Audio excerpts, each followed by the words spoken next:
Alrighty, sorry about the delay there. I was whipping up some tea. Okay. Wow, people already here. Wild. My adoring public. Oh yes, I'm going to get a large head out of all this. So yeah, welcome back, or first time for some folk, I'm sure. Um, Welcome to Free Read Fridays, where I read short stories and indeed, sorry, entire novels aloud. We're about to probably get about halfway through Behemoth Book 1 Beta Max by Peter Watts today. Let's see. Oh, starting with A Portrait of a Sadist. Excellent. Just great. These make me so warm and fuzzy. Um, Honestly, things have moved fairly slowly. I think really the only major plot spoiler point is the thing that happened to the one guy and did the thing and then the stuff. I forgot to turn off the stream starting screen. My bad. So, as I like to do with these, because Peter Watts is a fairly cool guy, and on his website, which I have linked in the stream description, um, he has. Well, I have the book linked because he, like Cory Doctorow, Doctorow? Corey D, likes to make a lot of his books, has made a substantial number of his books free, available online via Creative Commons license. So you can read them there. I have this book linked there in its entirety. Um, but he also has a gallery of book covers, and he has minor commentary on said book covers. So this one, he says, oh, okay, here we go. This is by someone named Joubert. This is from a 2012 printing. Fleuve Noir gave Behemoth two similar but separate covers, one for the trade release, one for the mass market paperback. This is the former, and we'll do the latter some other time. Um, one noteworthy thing is they managed to keep it as a single volume. Unlike the Tor printing, which is the one I have, which said, hey, if you're over some number of words, call it 150,000, um, you have to do it as another volume. Oh, sorry. Uh, if a book weighed in at more than 110,000 words, and Behemoth is at 150,000, so you had to split it into two books. Um, so getting all these new viewers, I think largely because of Jeff Vandermeer, has been great. It's been wonderful. I've been pleased. The downside is that a bunch of people expected me to not be doing the thing I've been doing, which is trading off between this Peter Watts Rifters trilogy and the Area X trilogy by Jeff Vandermeer. And that's what we're doing here is we are banging out book one of Behemoth because we started with Starfish. When you go eeny, meeny, miny, mo, left, right, left, right, or whatever organizational schema 010101. Well, that's what happens if you're being even. So my apologies to. He posted a comment on here somewhere. Let me find it. Oh, they're named Just Visiting. Um, so to Just Visiting, hi. If you're tuning in. We'll be starting the third book of Annihilation soon, in a couple weeks. One thing I had forgotten is that it is very soon to be June, um, Pride Month, and there's a thing I wanted to do last year that I was too much of a coward to do because I thought to myself, hey, what happened to this person could happen to me, and I don't want that. Um, but I don't care anymore. The narrator with nothing to lose. And that'll be me. So at some point this month, we're going to have to do a bit of a digression, um, where I'm going to read a particular short story, That was a particular short story. Y'all will know. Hopefully, I'll be introducing some new people to it because I think it's actually quite a good short story. I'm planning on actually doing, somewhat curated, thoughtful stuff on this one, like reading a article that kind of covers some of the aftermath of the story and what happened to the author. Um, so that's sort of a spoiler or a foreshadowing of things to come on this channel eventually. If in 2 months this channel no longer exists, well, you'll know why. Um, you will learn. Um, I'm going to choose not to worry about that until the time comes, and I'll make sure to back up my videos so I can upload them on another account and figure it out from there. Okay. So with that potentially gloomy prospect out of the way, where were we? Let's see. I love a parade. Okay, so we've had some serious altercations between the Rifters and the Corpses, the two different factions who are now living in the Atlantic area um, that has been nicknamed Atlantis, which is deep, deep, deep on the Atlantic seafloor. Um, we actually know roughly where it is too, but I can't remember off the top of my head.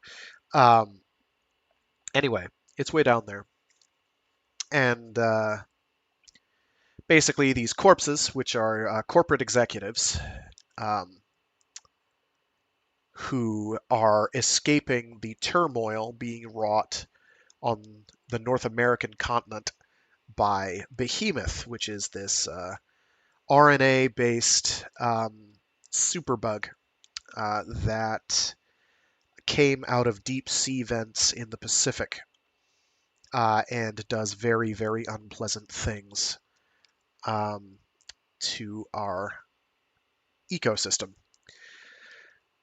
Both our personal living bodies, but also like the actual ecosystem because it eats sulfur.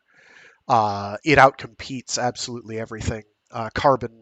Traditional carbon-based life or DNA-based life has going for it, and just will eat the sulfur right out from everything, under everything. Josh Kerr knows what I'm talking about. Yes, okay. So, spoilers. Josh Kerr knows what I'm talking about. I am planning on doing a reading of Helicopter Story, or I sexually identify as an attack helicopter. And it's just like I'm gonna do a little background, mostly informed by a couple articles I've read. I think the one I'll be reading most from is an article by The Atlantic, which seemed very comprehensive. Um, it's a shame, and to my knowledge, they have still not written anything after this because they were largely chased away from writing ever. But we'll get to that when we get to it. That's going to be one of my few reasonably well planned out streams where I'm going to try and actually put some effort in and not just wing it. Um, I think the only stream to date that I've done that was actually planned out was my Frank Zappa April Fool's Day stream, which I had opportunities to do before that time, and I wish I'd taken, but I'm glad I did because it was a ton of fun. Um, and I hope to do it again. I just need the dates to line up. But yes, I will do Helicopter Story at some point this coming month. I just have to find time. Means I'm gonna have to bang through this book awful quick. Anyway, so Behemoth bad. Do not want Behemoth. If it gets into you, it actually does well inside the cells of living beings because they provide all kinds of. It provides energy. Behemoth itself provides energy, and the human or other living body provides resources that it can feed off of. It's a massive list of symptoms that it will eventually cause. You start off with a lot of energy, and then that stops because it starts draining all of your minerals. Basically, you get your bones degrade, you get diabetes, you get all sorts of every other horrible little thing. Basically, total systemic failure, death by 1,000 cuts. So Behemoth is nasty, and it has now shown up in the Atlantic. Nobody knows how. And that's kind of where the tension and drama is coming from right now. Um, in addition to the Rifters being kind of on a short fuse anyway. So what happened behind the scenes is that the Rifters and the corporate executives who are escaping. Uh, so Rifters are people who work on like deep sea energy plants, and the corporate executives are the ones who put them there. And so these corporate executives are running away from Behemoth and have fled to the Atlantic in order to get away from everybody and the disease. And the Rifters are there. And so the Rifters are on a bit of a short fuse, and aren't too thrilled with the corporate executives. But there was some sort of a conflict between the two, and right now it's in an uneasy detente. And I think that brings us basically up to speed. Hopefully, I won't have to do that again, but I certainly will. This is one of the few books that actually requires you to kind of know what happened in the previous two. You honestly get enough from the internal in-book narration to probably figure a lot of it out, but occasionally, especially when you're 3 books in, it's kind of good to know, or to at least have a here's what's going on, here's what happened before. Alrighty, with that, let's get cracking.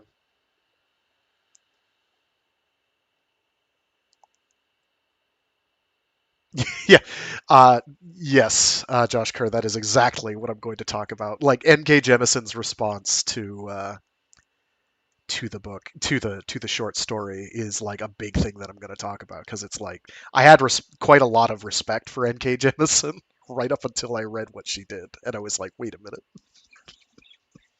you can't do that. Did you even read the story? The answer is no. No, she did not read the story. It's very obvious once you hear the story that she did not read it. And what I'll do is I'll probably read the story first and then get into the article. And that should probably be, or get into some of the background afterwards. Anyway, so that's near future plans. So stay tuned for that in the next 5 weeks. At some point, we will make that happen. Okay, give me a sec here.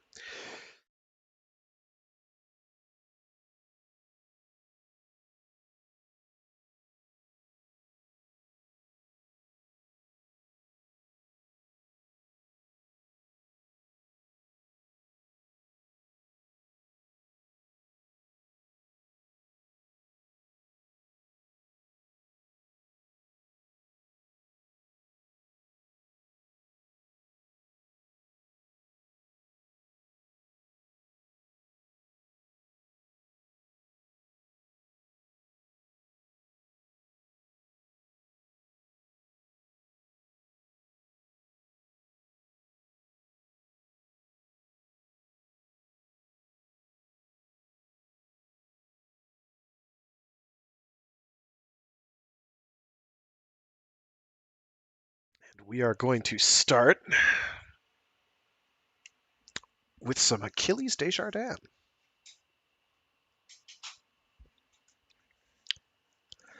Portrait of the Sadist as an Adolescent.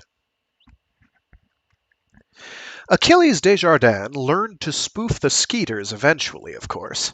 Even as a child, he knew the score. In a world kept under constant surveillance for its own protection, there were only watched and watchers, and he knew which side of the lens he wanted to be on. Beating off was not the kind of thing he could do in front of an audience. It was barely even the kind of thing he could do in private, for that matter. He had, after all, been raised with certain religious beliefs. Clinging to the coattails of the nouveaux separatistes, the Catholic miasma had persisted in Quebec long after it had faded into kitschy irrelevance everywhere else. Those beliefs haunted Achilles every night as he rubbed himself, as the sick, hateful images flickered through his mind and hardened his penis. It barely mattered that the skeeters were offline, wobbling drunkenly under the influence of the magnetic mobile. Sorry, let's try that sentence again. It barely mattered that the skeeters were offline, wobbling drunkenly under the influence of the magnetic mobiles he'd hung over his bed and desk and drawers. It barely mattered that he was already going to hell, even if he never touched himself again for the rest of his life. For hadn't Jesus said, "If you do these things, even in your heart, then you have committed them in the eyes of God"? Achilles was already damned by his own unbidden thoughts. What more could he lose by acting on them? Shortly after his 11th birthday, his penis began leaving actual evidence behind. A milky fluid squirted onto the sheets in the course of his nightly debauchery. He didn't dare ask the encyclopedia about it for 2 weeks. It took him that long to figure out how to doctor the inquiry logs so Mom and Dad wouldn't find out. Cracking the private settings on the household Maytag took another 3 days. You could never tell what trace elements that thing might be scanning for. By the time Achilles actually dared to launder his bed sheets, they smelled a lot like Andrew Trites down at the community center, who was twice the size of anyone else in his cohort and whom nobody wanted to stand next to at the rapid trans stop.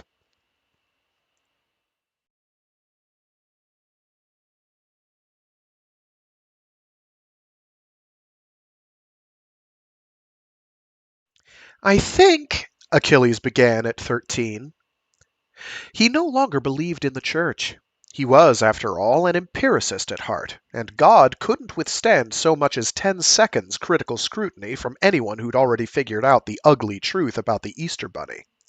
Paradoxically, though, damnation somehow seemed more real than ever, on some primal level that resisted mere logic.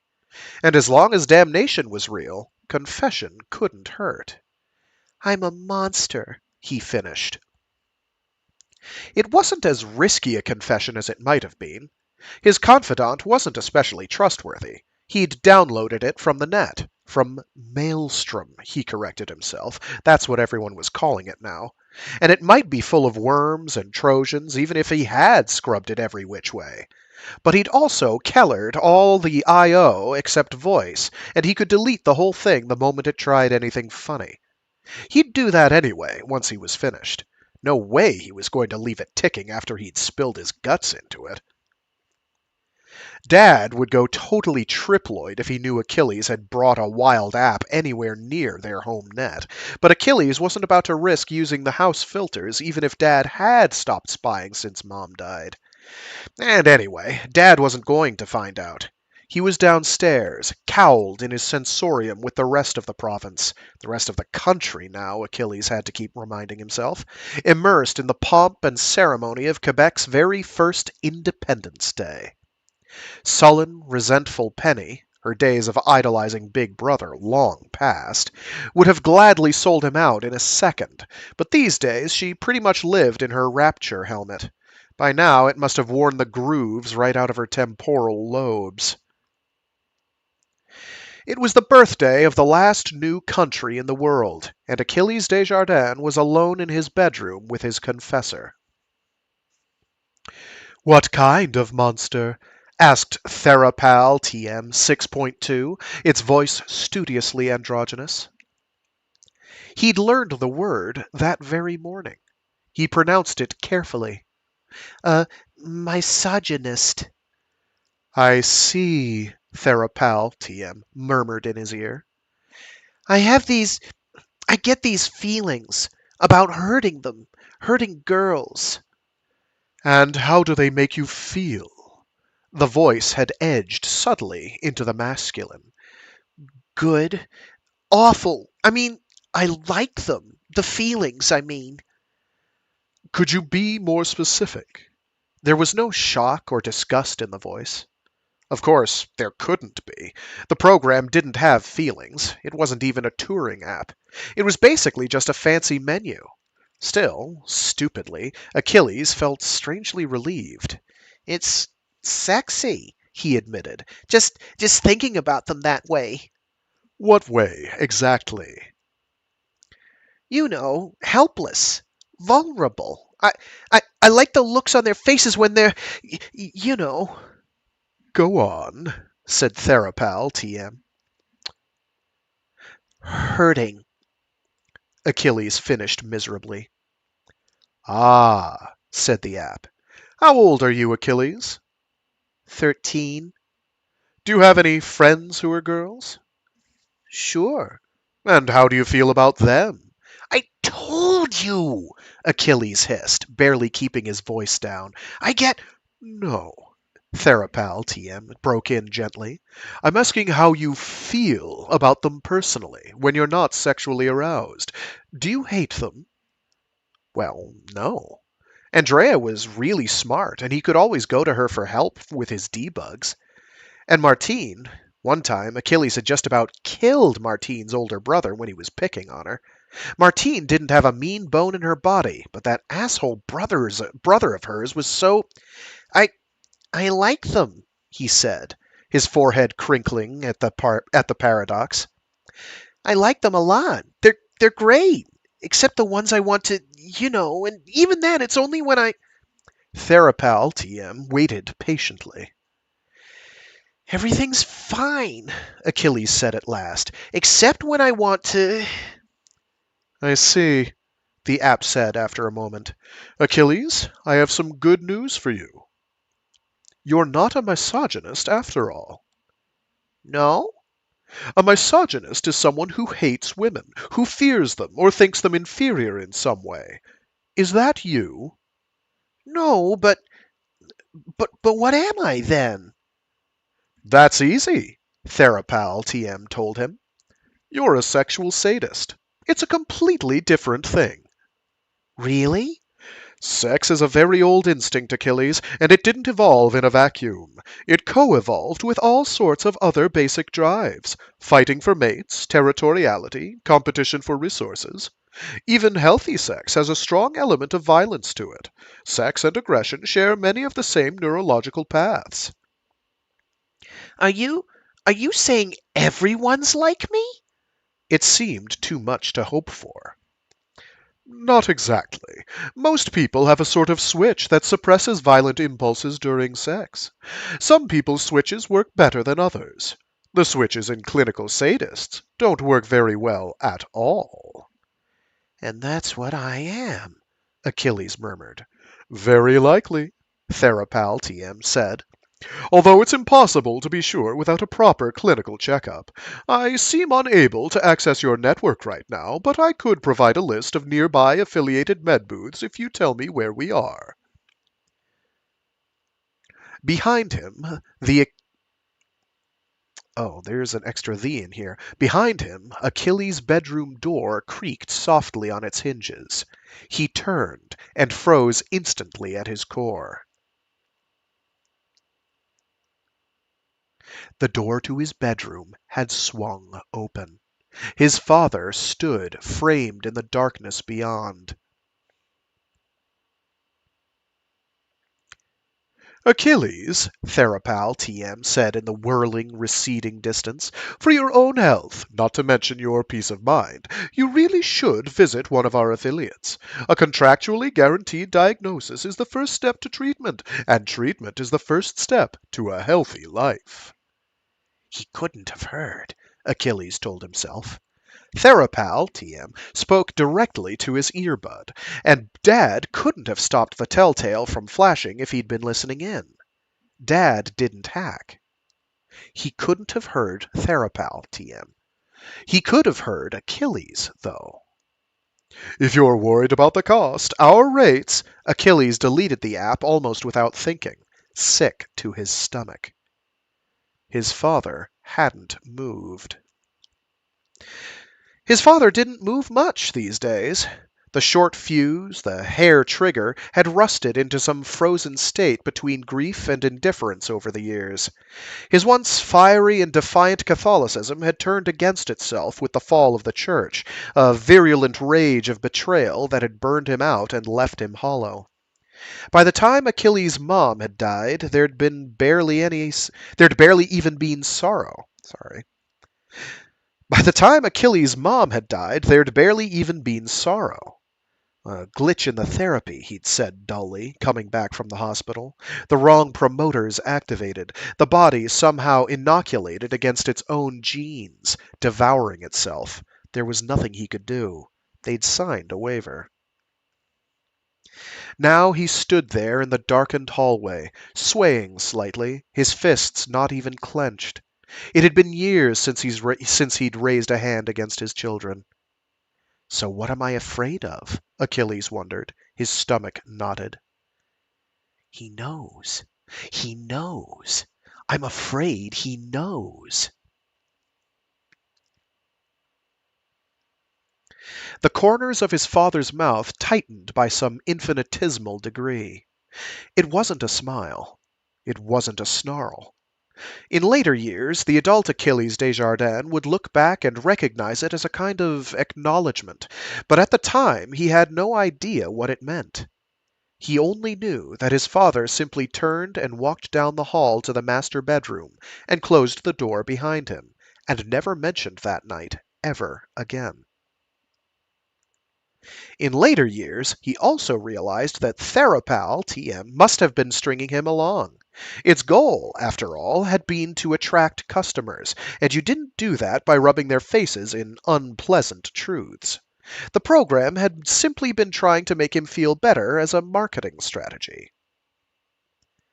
And yet, that didn't mean it had lied, necessarily. Why bother if the truth would do the job? And it all made so much sense. Not a sin, but a malfunction. A thermostat set askew through no fault of his own. All life was machinery, mechanical contraptions built of proteins and nucleic acids and electricity. What machine ever got creative control over its own specs? It was a liberating epiphany, there at the dawn of the sovereign Quebec. Not guilty by reason of faulty wiring. Odd, though. You'd have expected it to bring down. Let's try that again. Sorry. It's too bad I always muff the zingers. Odd, though. You'd have expected it to bring the self loathing down a notch or two in the years that followed.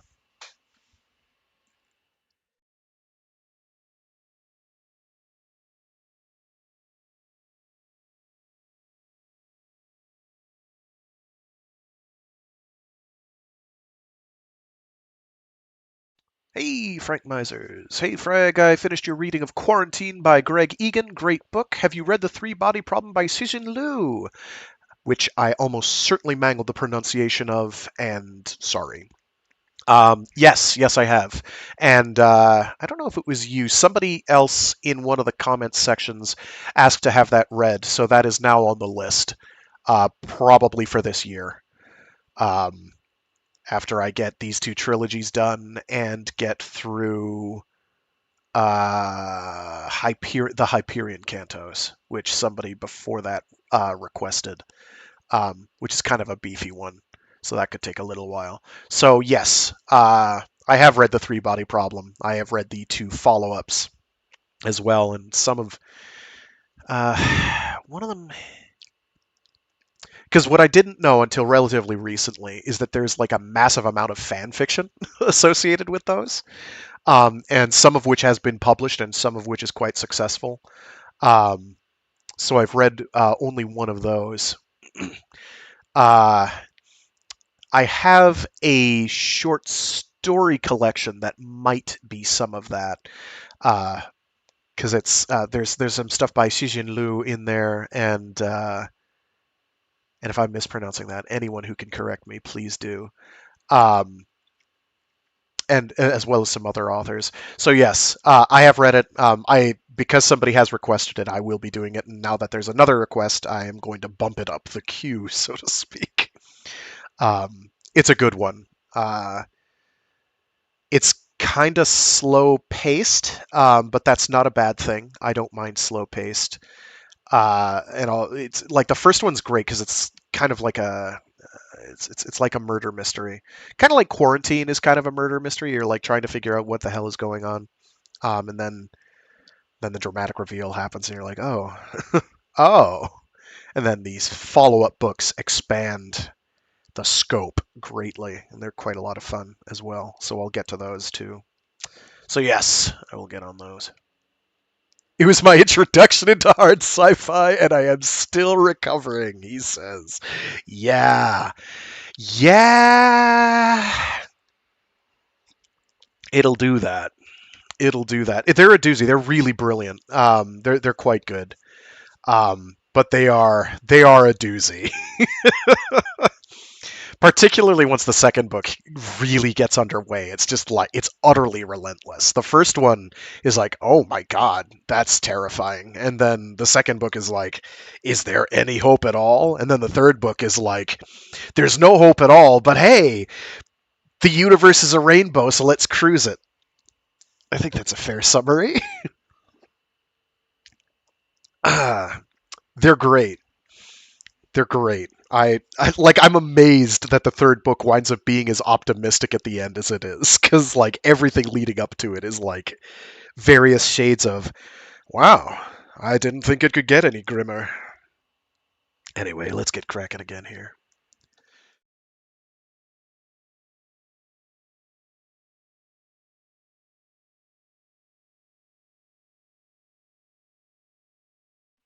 Bedside Manor.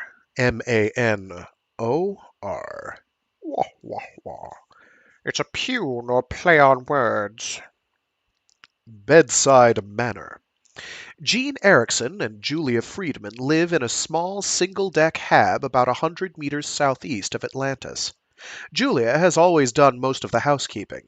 Gene gets notoriously twitchy in enclosed spaces. For him, home is the open ridge. The hab is a necessary evil for sex and feeding and those occasional times when his own dark dreams prove insufficiently diverting. Even then, he treats it the way a pearl diver of 200 years past would treat a diving bell, a place to gulp the occasional breath of air before returning to the deep. Now, of course, it's more of an ICU. Lenny Clark emerges from the airlock and drops her fins on an incongruous welcome mat laid to one side. The main compartment is dim even to rifter eyes. A gray-on-gray wash of twilight, punctuated by the bright chromatic readouts on the comm board. The air smells of mold and metal, more faintly of vomit and disinfectant. Life support systems gurgle underfoot. Open hatches gape like black mouths. Storage, head, sleeping cubby. An electronic metronome beeps somewhere nearby. A heart monitor, counting down. Julia Friedman steps into view. He's still. Oh! She's taken off her dive skin in favor of a thermochrome turtleneck that mostly covers her scars. It's strange to see rifter eyes atop dryback clothing. Hi, Lenny. Hi. How's he doing? Okay. She turns in the hatchway, sags with her spine against the frame, half in darkness, half in twilight. She turns her face to the darkness, to the person within it. Could be better, I guess. He's asleep. He's sleeping a lot. I'm surprised you could even keep him inside. Yeah, I think he'd rather be out there even now, but he's doing it for me, I think, because I asked him. Friedman shakes her head. It was too easy. What was? Convincing him. She takes a breath. You know how much he loves the outdoors. Are Jerry's antibiotics helping? Maybe. I guess. It's hard to say, you know. She can always say he'd be worse without him, no matter how bad it gets. Is that what she's saying? Oh, Gene hasn't talked to her since he came back. He doesn't trust them. She stares at the deck. He blames her for this. For being sick? He thinks they did something to him. Clark remembers. What exactly does he... I don't know. Something. Friedman glances up. Her armored eyes lock onto Clark's for an instant, then slide off to the side. It's taken a long time to clear up, for a simple infection, don't you think? I don't really know, Julia.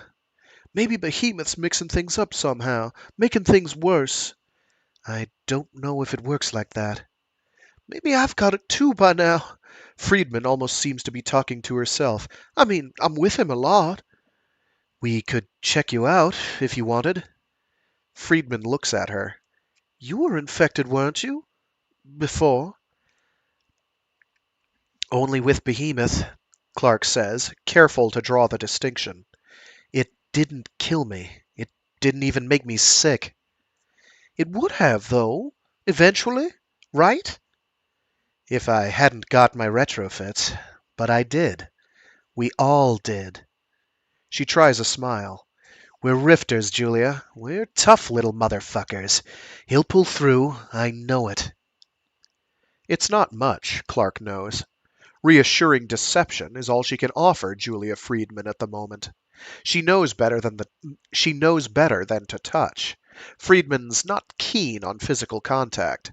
She'd endure a comforting hand on the shoulder, perhaps, even take it in the spirit in which it was. What is going on today? Golly. My bad, folks. Disadvantages to doing these live. She'd endure a comforting hand on the shoulder, perhaps, even take it in the spirit in which it was intended. But Julia Friedman is very selective with her personal space. It's one of the few ways in which Clark feels a kinship with the woman. Each can see the other flinch, even when neither does. Friedman looks back into the darkness. Grace says you helped get him out of there. Clark shrugs, a bit surprised that Nolan would give her the credit. I would have been there too, only... Friedman's voice trails off. The Hab's ventilators sigh into the silence. Only you think maybe he'd have been better off where he was, Clark suggests. Oh, no. Well, maybe partly. I don't know if Dr. Seeger's as bad as they think, anyway. They? Jean and Grace. Ah. It's just, I didn't know if he'd even want me there. Friedman flashes a rueful smile. I'm not much of a fighter, Lenny. Not like you, not like... I just kind of roll with the punches. He could have been with Grace all along if he'd wanted to, Julia. He's with you. Friedman laughs, a bit too quickly. Oh, no, that's not what I meant. But Clark's words seem to have perked her up a bit. Anyway, Clark says, I guess I'll leave you guys alone. I just wanted to stop by, see how he was doing. I'll tell him, Friedman says. He'll appreciate it. Sure, no problem. She bends to retrieve her fins. And you should come by again, when he's awake. He'd like that. She hesitates, looking away. Chestnut curls obscure her face. Not many people come by, except Grace. Saliko was by a while back. Clark shrugs. Rifters aren't big on social skills. And you really ought to know that by now, she doesn't add. Friedman just doesn't get it sometimes. It's as though, scars and history notwithstanding, she's a rifter in name only, an honorary member allowed past the gate on her husband's credentials. Which begs the question of what I'm doing here, she realizes. I think they take him too seriously sometimes, Friedman says. Seriously? Clark glances at the airlock. The Hab seems subtly smaller. About, the corpses. I hear Saliko's feeling a little odd now, but you know Saliko. He thinks they did something to him. I wouldn't worry about it, Clark says. Really. She smiles, sighing inwardly at her own diplomacy. Comforting lies get far too easy with practice.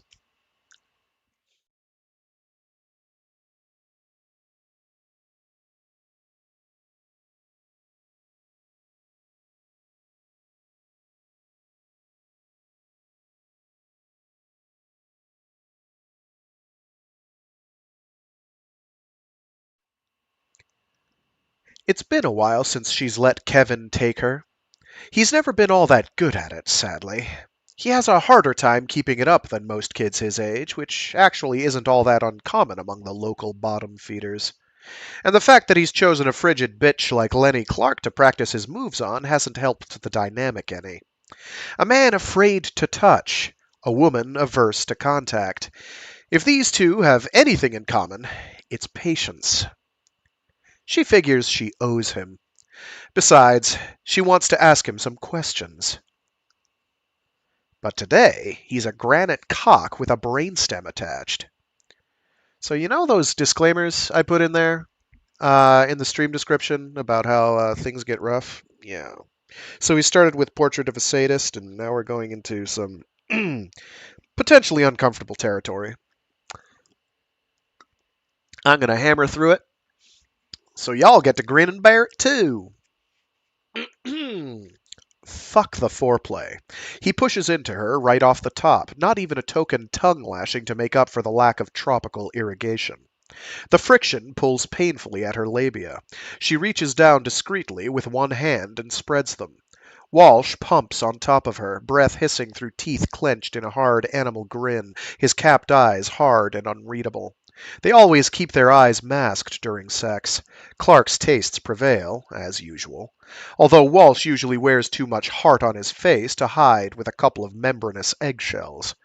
Not this time. There's something behind his overlays that Clark can't quite make out, something focused on the space where she is, but not on her.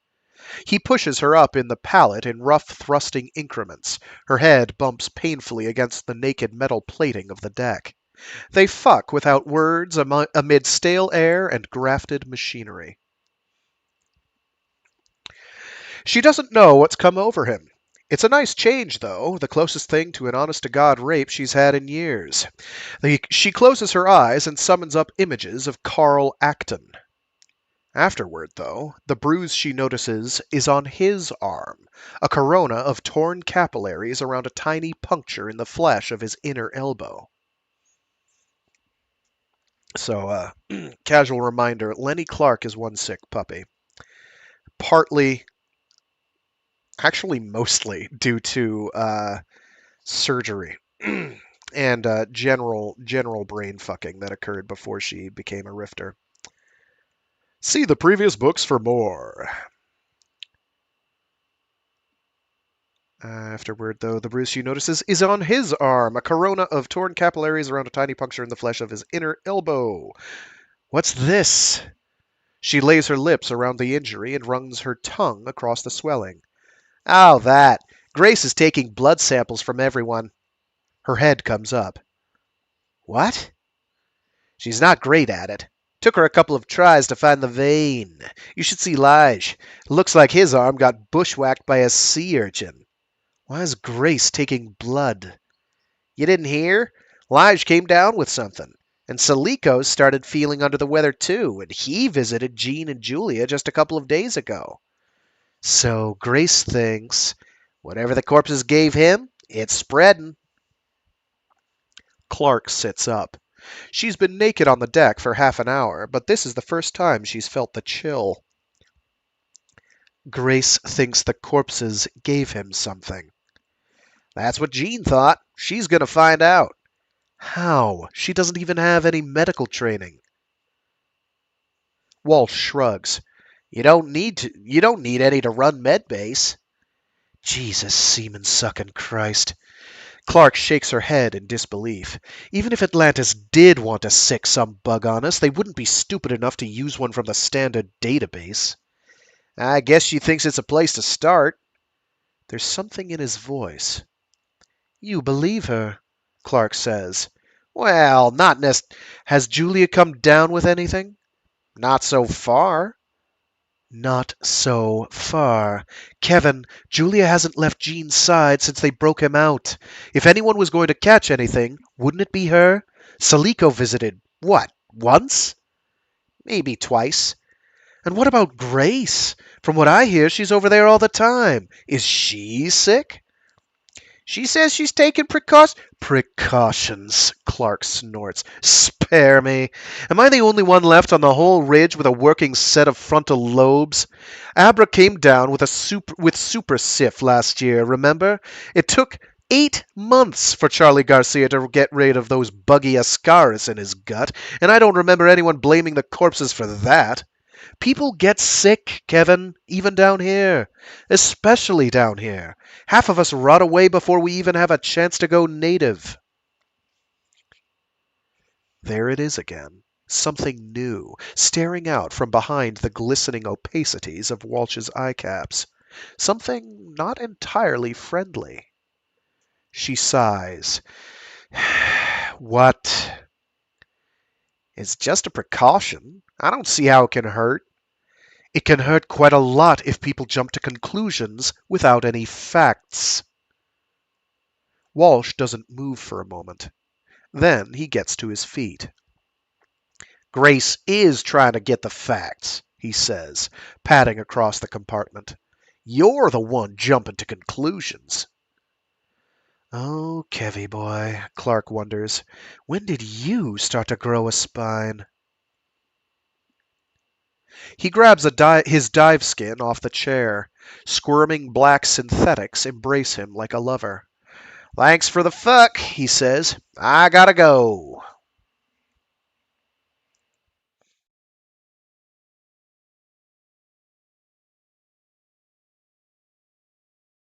Casual reminder, maybe a bit late.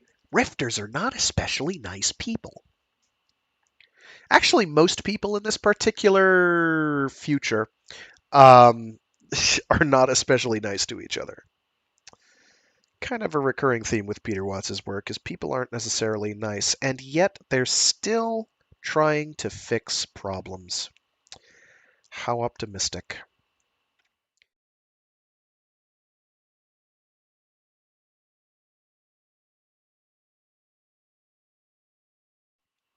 Boilerplate.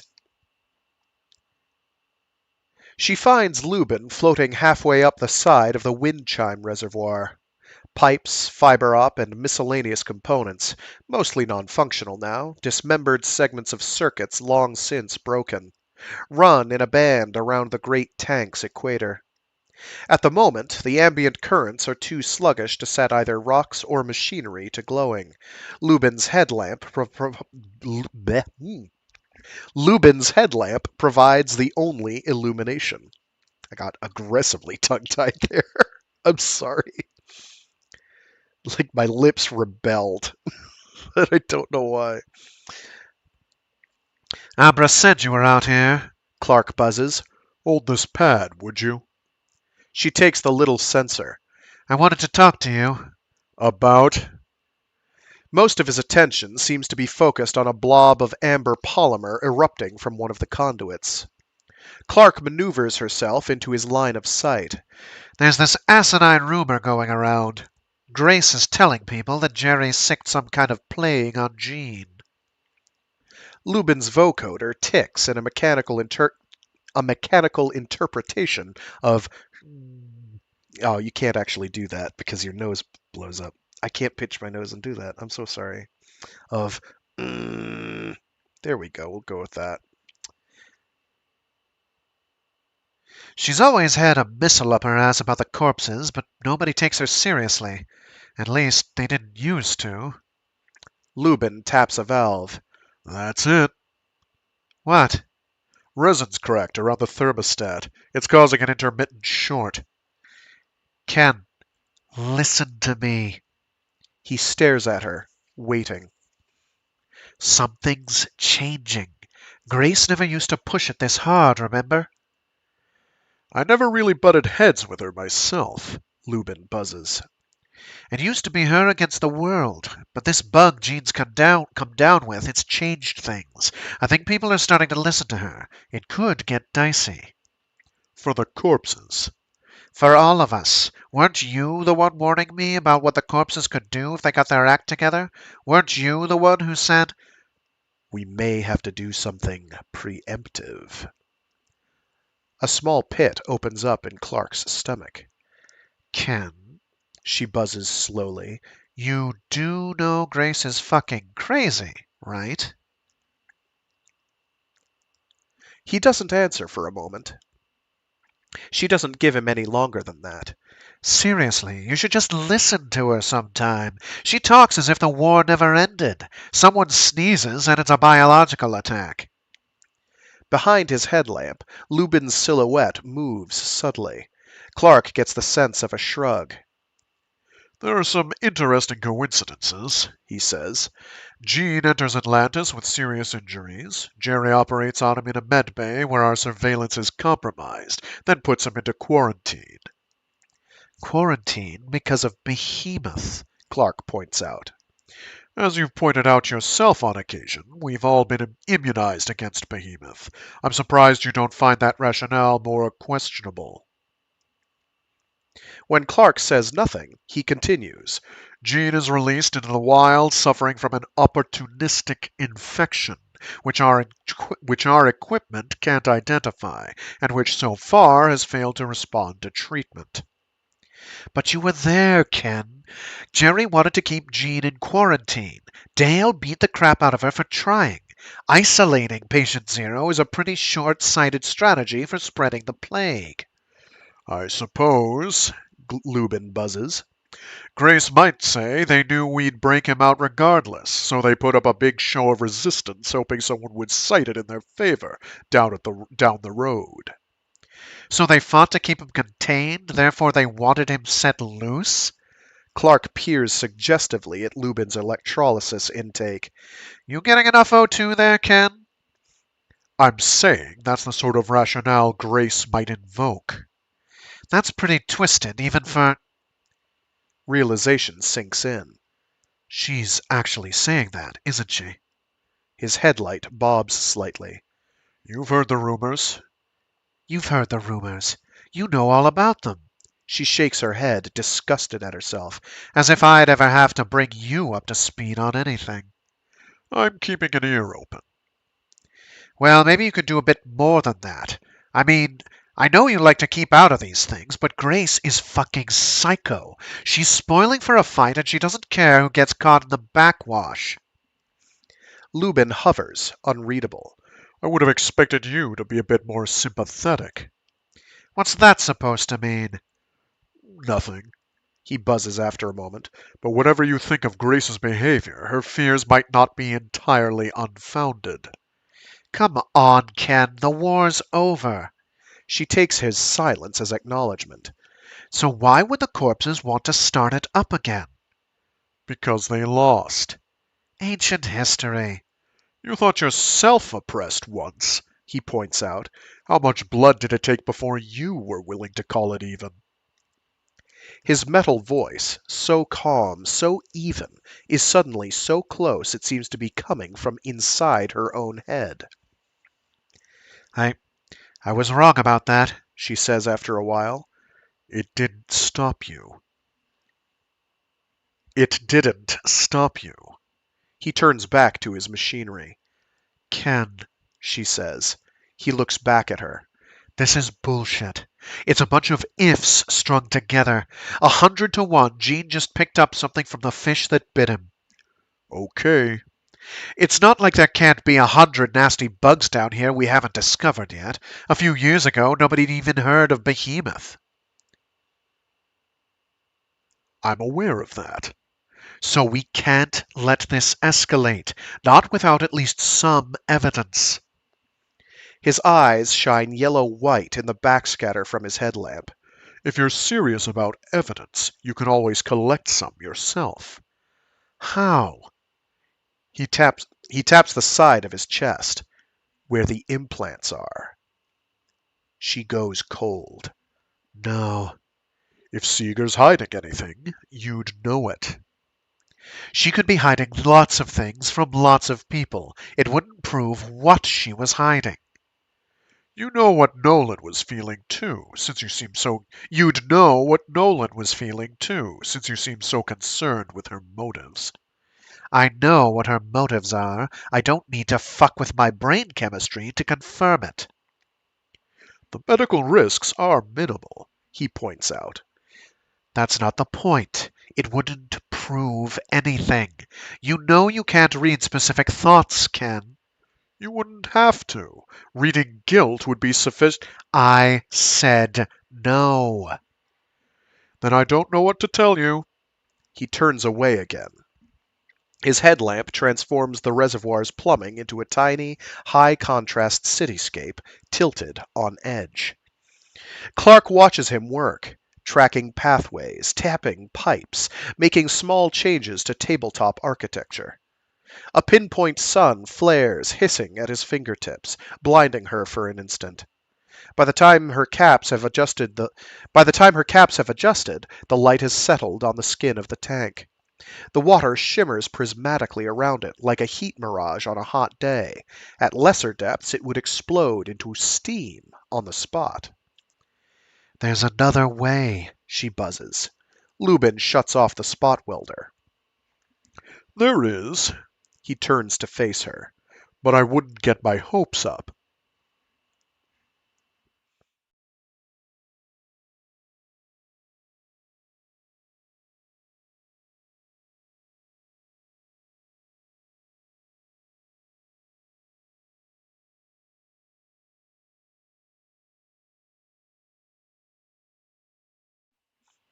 Back when the trailer park was just getting set up, someone had the clever idea of turning a hab into a mess hall. A row of cyclers, a couple of prep surfaces for the daring, and a handful of fold-away tables scattered with studied randomness around the dry deck. The effect was intended to suggest a cafe patio. The cramped reality is more like the backstage shed where the furniture gets stored for winter. One thing that has caught on, though, is the garden. By now, it covers half the wet deck, a tangle of creeping greenery lit by solar spectrum sticks planted among its leaves like bioluminescent bamboo. It isn't even hydroponic.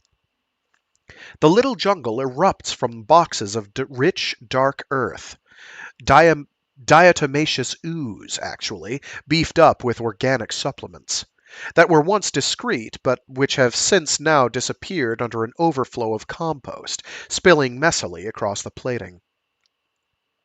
It's the best smelling bubble of atmosphere on the whole ridge. Clark swings the airlock hatch open onto that tableau and takes a deep breath, only half of appreciation. The other half is resolve. Grace Nolan looks up from the far side of the oasis, tying off the vines of something that might have been snow peas back before the patents landed on them. But Nolan smiles beneath translucent eyes as Clark steps onto the deck. "Hey, Lenny!" "Hi, Grace. I thought we could maybe have a talk." Nolan pops a pod into her mouth, a slick black amphibian feeding in the lush greenery of some long-extinct wetland. She chews, for longer than is probably necessary. "About?" "About Atlantis. Your blood work." Clark takes a breath. "About whatever problem you have with me." "God, no," Nolan says. "I've got no problem with you, Len. People fight sometimes. No big deal. Don't take it so seriously."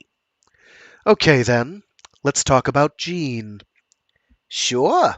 Nolan straightens, grabs a chair off the bulkhead, and folds it down. "And while we're at it, let's talk about Sal and Lige and Laney." Laney too now? You think the corpses are behind it? Nolan shrugs. "It's no big secret." And you base that on what, exactly? Anything show up in the bloods? "We're still collecting samples. Lisbeth's set up in the med hab, by the way, if you want to contribute. I think you should." What if you don't find anything? Clark wonders. "I don't think we will. Seeger's smart enough to cover her tracks, but you never know." You know it's possible that the corpses have nothing to do with this.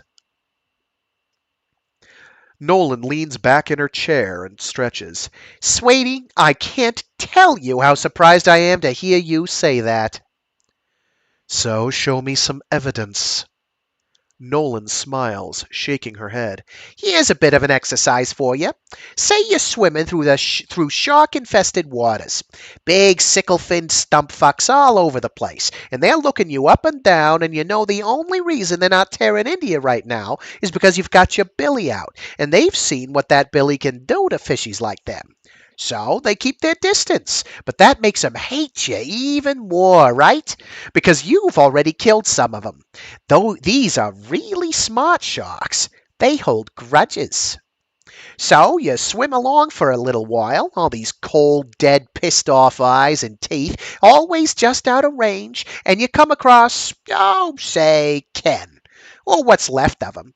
A bit of entrail, half a face, ID patch just floating around among all those sharks. So what do, Len? Do you decide there isn't any evidence?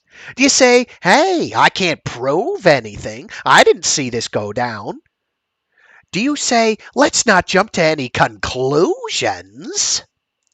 That's a really shitty analogy, Clark says softly. I think it's a great fucking analogy. So, what are you going to do? I can tell you what I'm not gonna do, Nolan assures her. I am not going to sit back and have faith in the goodness of the corpse spirit while all my friends turn to sockeye. Is anyone asking you to do that? Any time now, I figure. Clark sighs. Grace, I'm only saying, for the good of all of us, fuck you, Nolan snarls suddenly. Fuck you. You don't give a shit about us. It's as if someone flipped a switch. Clark stares, astonished. Nolan glares eyelessly back, her body trembling with sudden rage. You really want to know my problem with you? You sold us out. We were this close to pulling the plug on those stump fucks. We could have forced their own goddamn entrails down their throats, and you stopped us, you fucker! Grace, she tries. I know how you feel. Horse shit! You don't have a fucking clue how I feel! What did they do to you, Clark wonders, to turn you into this? They did things to me too, she says softly. Sure they did. And you got yours back, didn't you? And correct me if I'm wrong, but didn't you end up fucking over a whole lot of innocent people in the mix? You never gave a shit about them. And maybe it was too much trouble to work it through, but a fair number of us fishheads lost people to your grand crusade along with everyone else. You didn't give a shit about them either, as long as you got your kick at the cat. Fine, you got it, but the rest of us are still waiting, aren't we? We don't even want to mow down millions of innocent people. We just want to get at the assholes who actually fucked us over. And you, of all people, come crawling over here on Patricia Rowan's leash to tell me I don't have the right? Nolan shakes her head in disgust. I don't believe we let you stop us before, and I sure as shit don't believe you're going to stop us now. Her hatred radiates through the compartment like infrared. Clark is distantly amazed that the vines beside her don't blacken and burst into flame. I came to you because I thought we could work something out, she says. You came because you knew you're losing it. The words ignite a small, cold knot of anger under Clark's diaphragm. Is that what you think? You never gave a shit about working things out, Nolan growls. You just sat off on your own. I'm the meltdown Madonna. I'm mermaid of the fucking apocalypse. I get to stand off to the side and make the rules. But the rabble isn't falling into line this time, sweetie, and it scares you. I scare you. So spare me the dreck about altruism and diplomacy. You're just trying to keep your little tin throne from going sockeye. It's been nice talking to you. She grabs her fins and stalks into the airlock.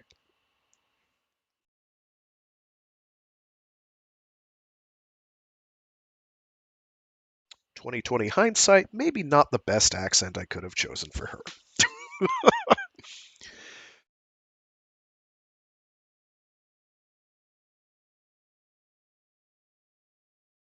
Whatever. If anyone's having a hard time understanding me, you can just read the book in the link that I have provided in the stream description on the YouTube. Thanks be to Peter Watts for putting it there. Thanks, Pete. We appreciate it. You can also read Blindsight as well as the other two Rifters novels there, as well as a bunch of his short stories. Echopraxia, I do not think is up there yet, nor is that other one I read on here that I can't remember the title of. I'm looking at my Peter Watts section. Where is it? Oh my god, it's sitting there just out of my ability to read. It's just beyond my vision. Oh no. Whatever. It's there. It's a book. It's good. You should read it. It's on the YouTube. You could check it out. It's pretty okay. Ah, geez, I did not mute that. I'm so sorry you had to hear that. Still have gunk in my lungs. Okay.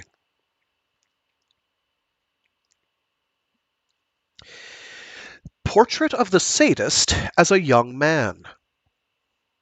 Achilles Desjardins couldn't remember the last time he'd had consensual sex with a real woman. He could, however, remember the first time he'd refused it. It was 2046, and he'd just saved the Mediterranean. That's how N.M. Wire was presenting it anyway.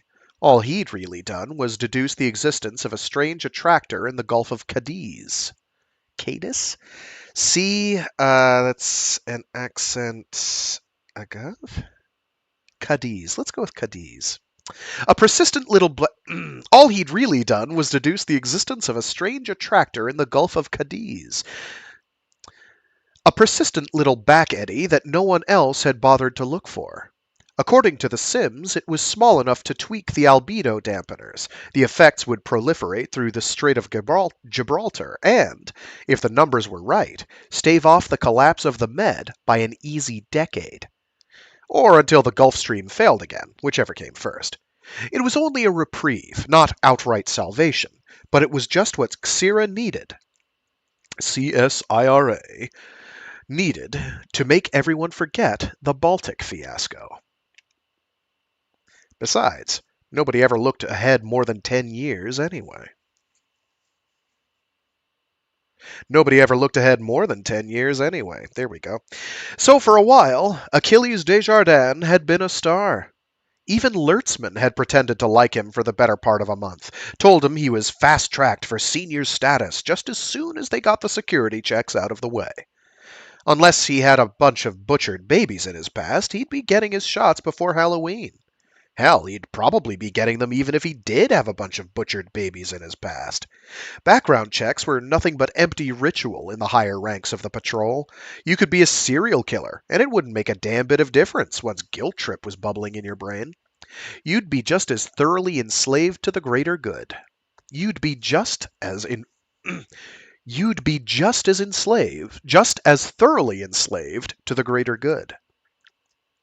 I am mangling this, and I apologize. Aurora, her name was. She wore the zebra hair that had been fashionable at the time, and an endearingly tasteless armload of faux refugee branding scars. They'd hooked up at some Xira soiree hosted from the far side of the world by the Eurafrican Assembly. Their jewelry sniffed each other's auras to confirm a mutual interest, which still meant something back then, and their path chips exchanged the usual clean bills of health, which didn't. So they left the party, dropped 300 meters from CSIRA's executive stratosphere to the Sudbury streets. Then another 50 into the subterranean bowels of Pickering's Pile, where the pathware was guaranteed hack-proof and tested for twice the usual range of STDs to boot. They gave blood behind a chute. Wow, I can't read. They gave blood behind a cute little R&R couple. who broke up on the spot when one of them tested positive for an exotic trematode infesting his urinary tract. Desjardins had yet to acquire most of the tailored chemicals that would cruise his system in later years. He could still safely imbibe all manner of tropes and mood changers. So he and Aurora grabbed a booth just off the bar while their bloods ran, stroked the little psychotropic amphibians clambering about in the tabletop terrarium. Dim green light filtered in from the great underground tank in which the pile was immersed, a radium glow mock-up of an old nuclear storage lagoon visible through the plexi walls. After a few minutes, one of the in-house butterflies lit on their table, its membranous wings sparkling with refracted data, green on all wavelengths. "Told you," Aurora said, and kissed his nose.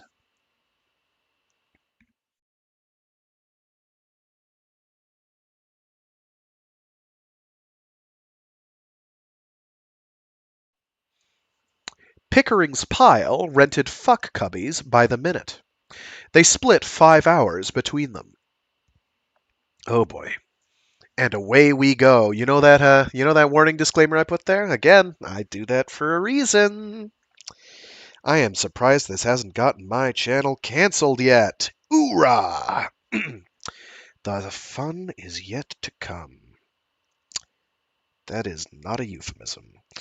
He fucked her inside and out. Outside, he was the consummate caring lover. He tongued her nipples, teeth carefully sheathed. He left trails of kisses from throat to vagina, gently explored every wet aperture, breath shaky with fevered restraint. Every move deliberate, every signal unmistakable. He would rather die than hurt this woman. Inside, he was tearing her apart. No caresses in there. He slapped her so hard her fucking head just about came off. Inside, she was screaming. Inside, he beat her until she didn't have the strength to flinch when the whip came down. She murmured and sighed sweetly throughout. She remarked on how he obviously worshipped women, on what a change this made from the usual rough and tumble, on how she didn't know if she belonged on this pedestal. Desjardins patted himself on the back. He didn't mention the tiny scars on her back, the telltale little lozenges of fresh pink skin that spoke of topical anabolics. Evidently, Aurora had use for accelerated healing. Perhaps she had recently escaped from an abusive relationship.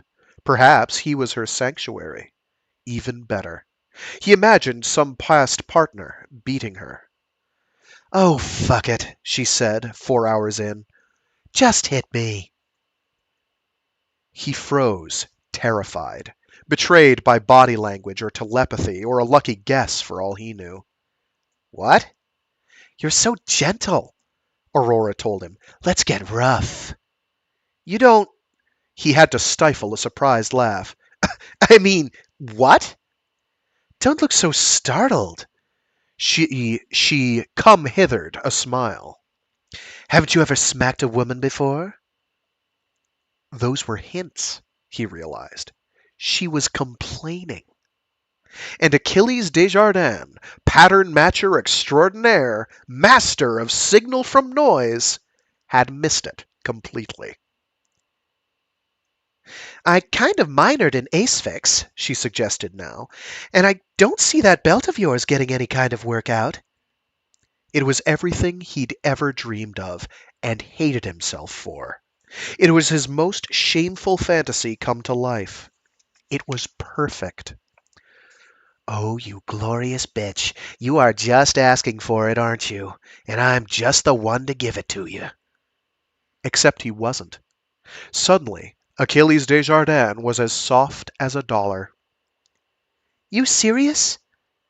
he asked, hoping she wouldn't notice, knowing she already had. "I mean, you want me to hurt you?" "Achilles the hero." She cocked her head mischievously. "Don't get out much, do you?" "I do okay," he said, defensive despite himself. "But it's just a scene, kiddo. Nothing radical. I'm not asking you to kill me or anything." "Too bad." But his own unspoken bravado didn't fool him for an instant. Achilles Desjardins, closet sadist, was suddenly scared to death. You mean acting, he said. Silk cords, safe words, that kind of thing? She shook her head. I mean, she said patiently, I want to bleed. I want to hurt. I want you to hurt me, lover. What's wrong with me? He wondered. She's just what I've always wanted. I can't believe my luck. And an instant later, if it is luck. He was, after all, on the cusp of his life. Background checks were in progress. Risk assessments were underway. Just below the surface, the system was deciding whether Achilles Desjardins could be trusted to daily decide the fate of millions. Surely they already knew his secret. The mechanics had looked inside his head. They'd have noticed any missing or damaged wiring. Maybe this was a test to see if he could control his impulses. Maybe Guilt Trip wasn't quite the failsafe they'd told him it was. Maybe enough wonky neurons screwed it up. Maybe his baseline depravity, was a potential loophole of some kind. Or maybe it was a lot simpler. Maybe they just couldn't afford to risk investing too much PR in a hero who couldn't control inclinations that some of the public might still find unpleasant. Aurora curled her lip and bared her neck. Come on, kid, do me! She was the glimmer in the eye of every partner he'd ever had, that hard little twinkle that always seemed to say, better be careful, you sick, twisted piece of shit. One slip, and you're finished. She was 6-year-old Penny, broken and bleeding and promising not to tell.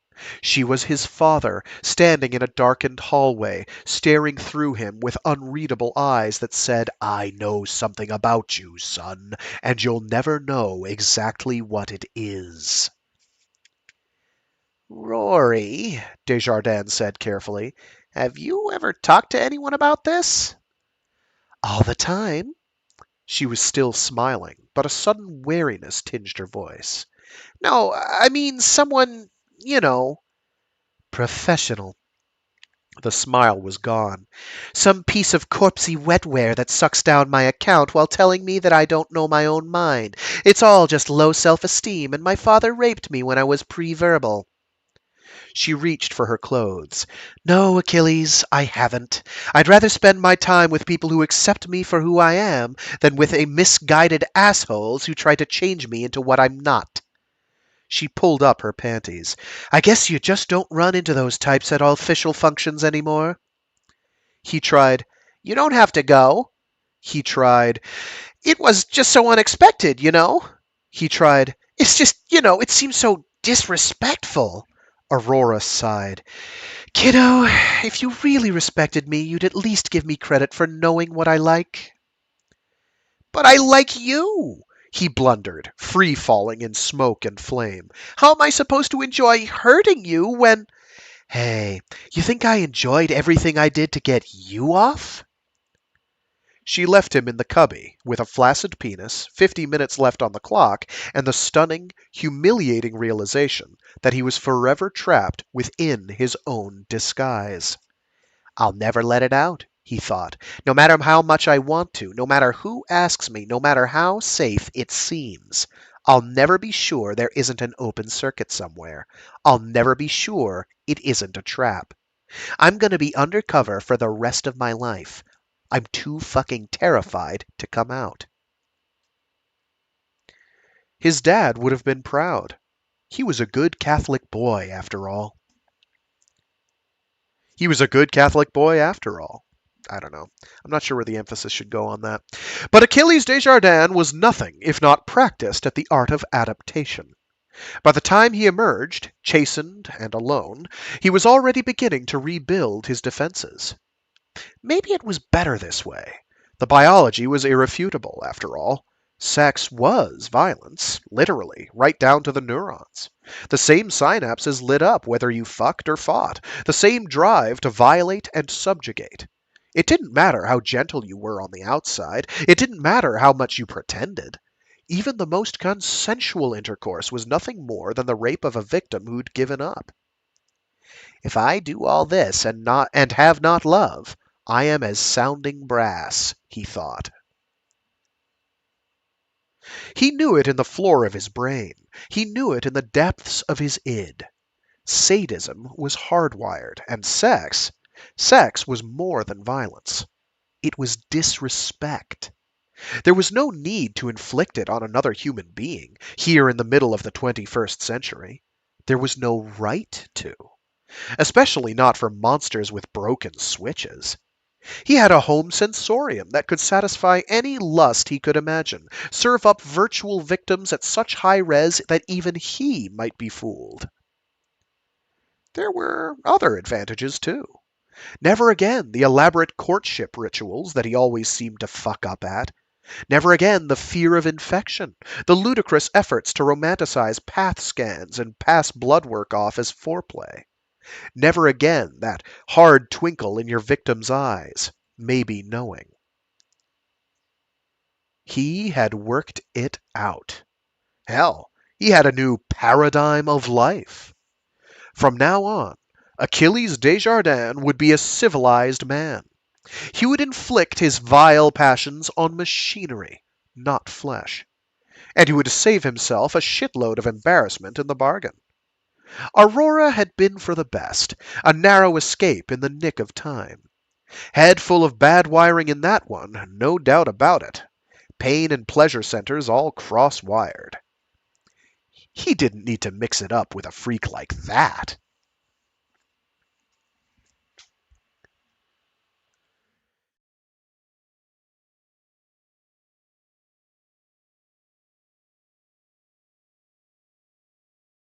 A casual reminder that the views of the fictional characters in this work of fiction, do not necessarily reflect the views of the author or the person reading it. Achilles Desjardins is how you say one zick puppy.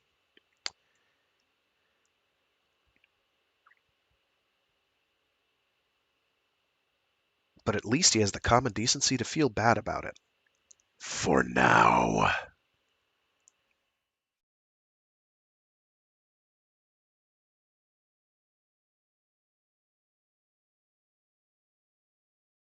Fire drill. She wakes up, lost at sea. She's not sure what called her back exactly. She remembers a gentle push, as if someone was nudging her awake.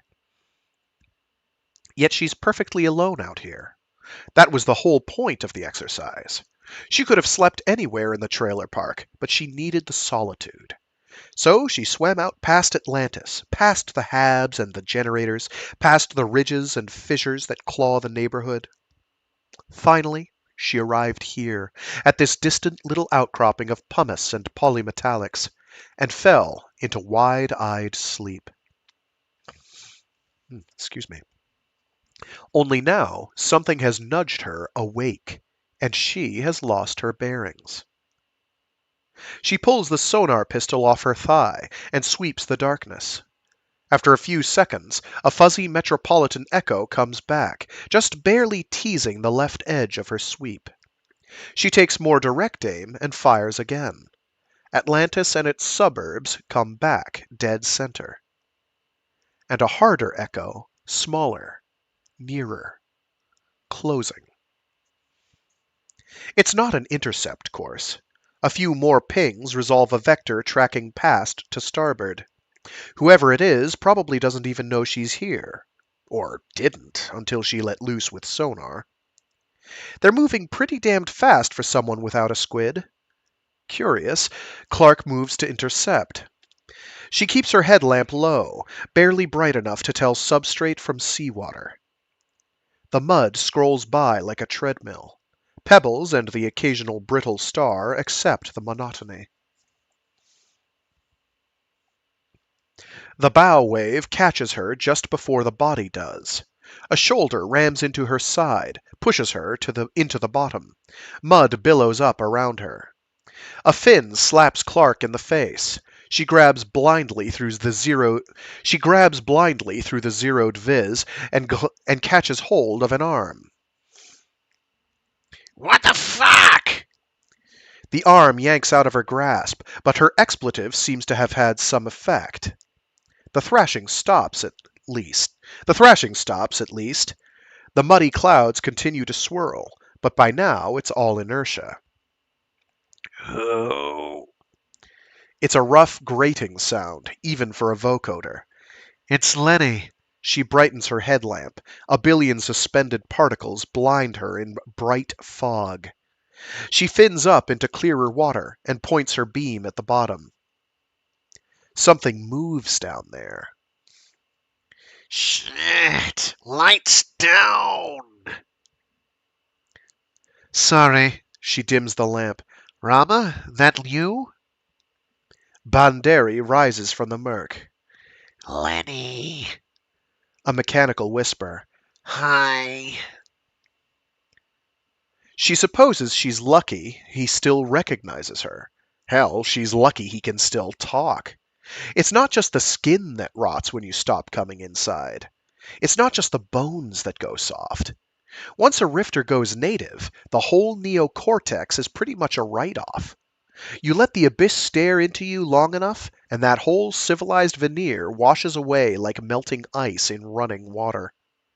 Clark imagines the fissures of the brain smoothing out over time, devolving back to some primordial fish state more suited to their chosen habitat. Rama Banderi isn't that far gone yet, though. He still even comes inside occasionally. What's the rush? Clark buzzes at him. She doesn't really expect an answer. She gets one, though. Ruh.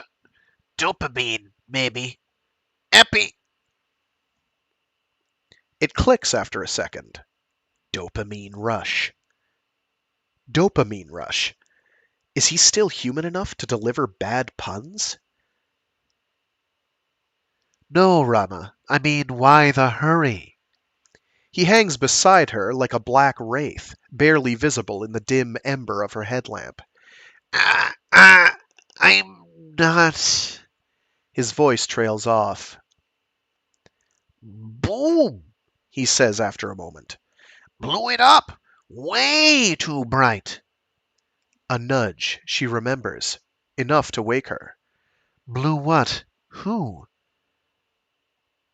Are you real? He asks distantly. I think you're a histamine glitch. It's Lenny, Rama, for real. What blew up? Acetylcholine, maybe. His hand passes back and forth in front of his face. Only I'm not cramping. This is useless. Don't like her anymore. Banderi buzzes softly. And he chased me. Something tightens in her throat. She moves toward him. Who? Rama, what? Back off, He grates. I'm all territorial. Sorry, Banderi turns and fins away. She starts after him and stops, realizing there's another way. She brightens her lamp. The muddy storm front still hangs beneath her, just off the bottom. It won't settle for hours in this dense, sluggish water. Neither will the trails that lead to it. One of them is hers, a narrow, muddy contrail kicked into suspension as she arrowed in from the east. The other trail extends back along a bearing of 345 degrees. Clark follows it. She's not heading for Atlantis, she soon realizes. Banderi's trail veers to port, along a line that should keep her well off the southwest shoulder of the complex. There's not much along that route, as far as Clark can remember. Maybe a woodpile, one of several caches of prefab parts scattered about in anticipation of future expansion, back when the corpses first arrived. Sure enough, the water ahead begins to lighten. Clark douses her own beam and sonars the brightness ahead. A jumble of hard Euclidean echoes bounce back, all from objects significantly larger than a human body. She kicks forward. The diffuse glow resolves into 4-point sources, sodium floods, one at each corner of the woodpile. Stacked slabs of plastic and biosteel lie on pallets within the lit area. Curved slices of hab hull lay piled on the substrate like great nested clamshells. Larger shapes loom in the murky distance. Storage tanks, heat exchangers, the jackets of emergency reactors never assembled. The distance is murky, Clark realizes. Far murkier than usual. She fins up into the water column and coasts above the industrial subscape. Something leans against the light like a soft, dark wall just past the farthest lamppost. She's been expecting it ever since she spoke to Banderi. Now it spreads out ahead of her in silent confirmation, a great billowing cloud of mud, blown off the bottom and lingering, virtually weightless, in the aftermath of some recent explosion. Of course, the corpses stockpiled blasting caps along with everything else. Something tickles at the corner of Clark's eye, some small disarray somehow out of place among the organized chaos directly below. Two slabs of hull plating have been pulled from their stacks and laid out in the mud. Buckshot scatters of acne blemish their surfaces. Clark arcs down for a closer look. No, those aren't innocuous clots of mud or a recent colony of benthic invertebrates. They're holes, punched through 3 centimeters of solid biosteel. Their edges are smooth, melted by some intense heat source, and instantly congealed. Carbon scoring around each breach conveys a sense of bruising, of empty eyes battered black.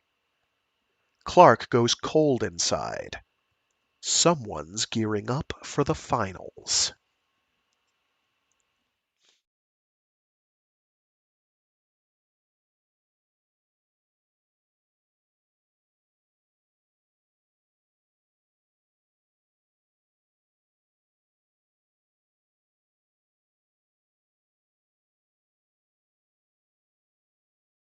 Oh boy, this next chapter I think is kind of a big deal. This like, if this is the one I think it is. Yeah, this is the one.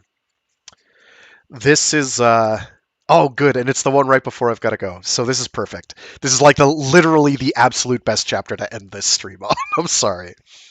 So if you've been I was about to say watching, listening to the previous two novels, this is going to shift the paradigm a bit. You may not realize it at first, but there is definitely going to be a coin dropping into the slot moment here.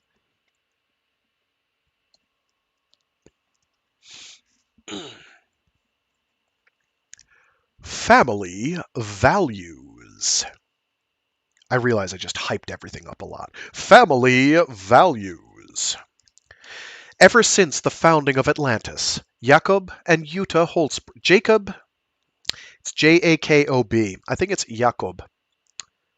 And Jutta, I know that's Jutta, Holzbrink have kept to themselves. It wasn't always thus. Ever since the founding of Atlantis, Jakob and Jutta Holzbrink have kept to themselves. It wasn't always thus. Back on the surface, they were flamboyant even by corpse standards. They seemed to delight in the archaic contrast they presented to the world at large. Their history together predates the millennium. They were married so very long ago that the ceremony actually took place in a church. Jutta even took her husband's surname. Women did things like that back then, Rowan remembers. Sacrificed little bits of their own identity for the good of the patriarchy, or whatever it was called. An old-fashioned couple, and proud of it. When they appeared in public, which they did often, they appeared together, and they stood out. Public doesn't exist here in Atlantis, of course. Public was left behind to fend for itself.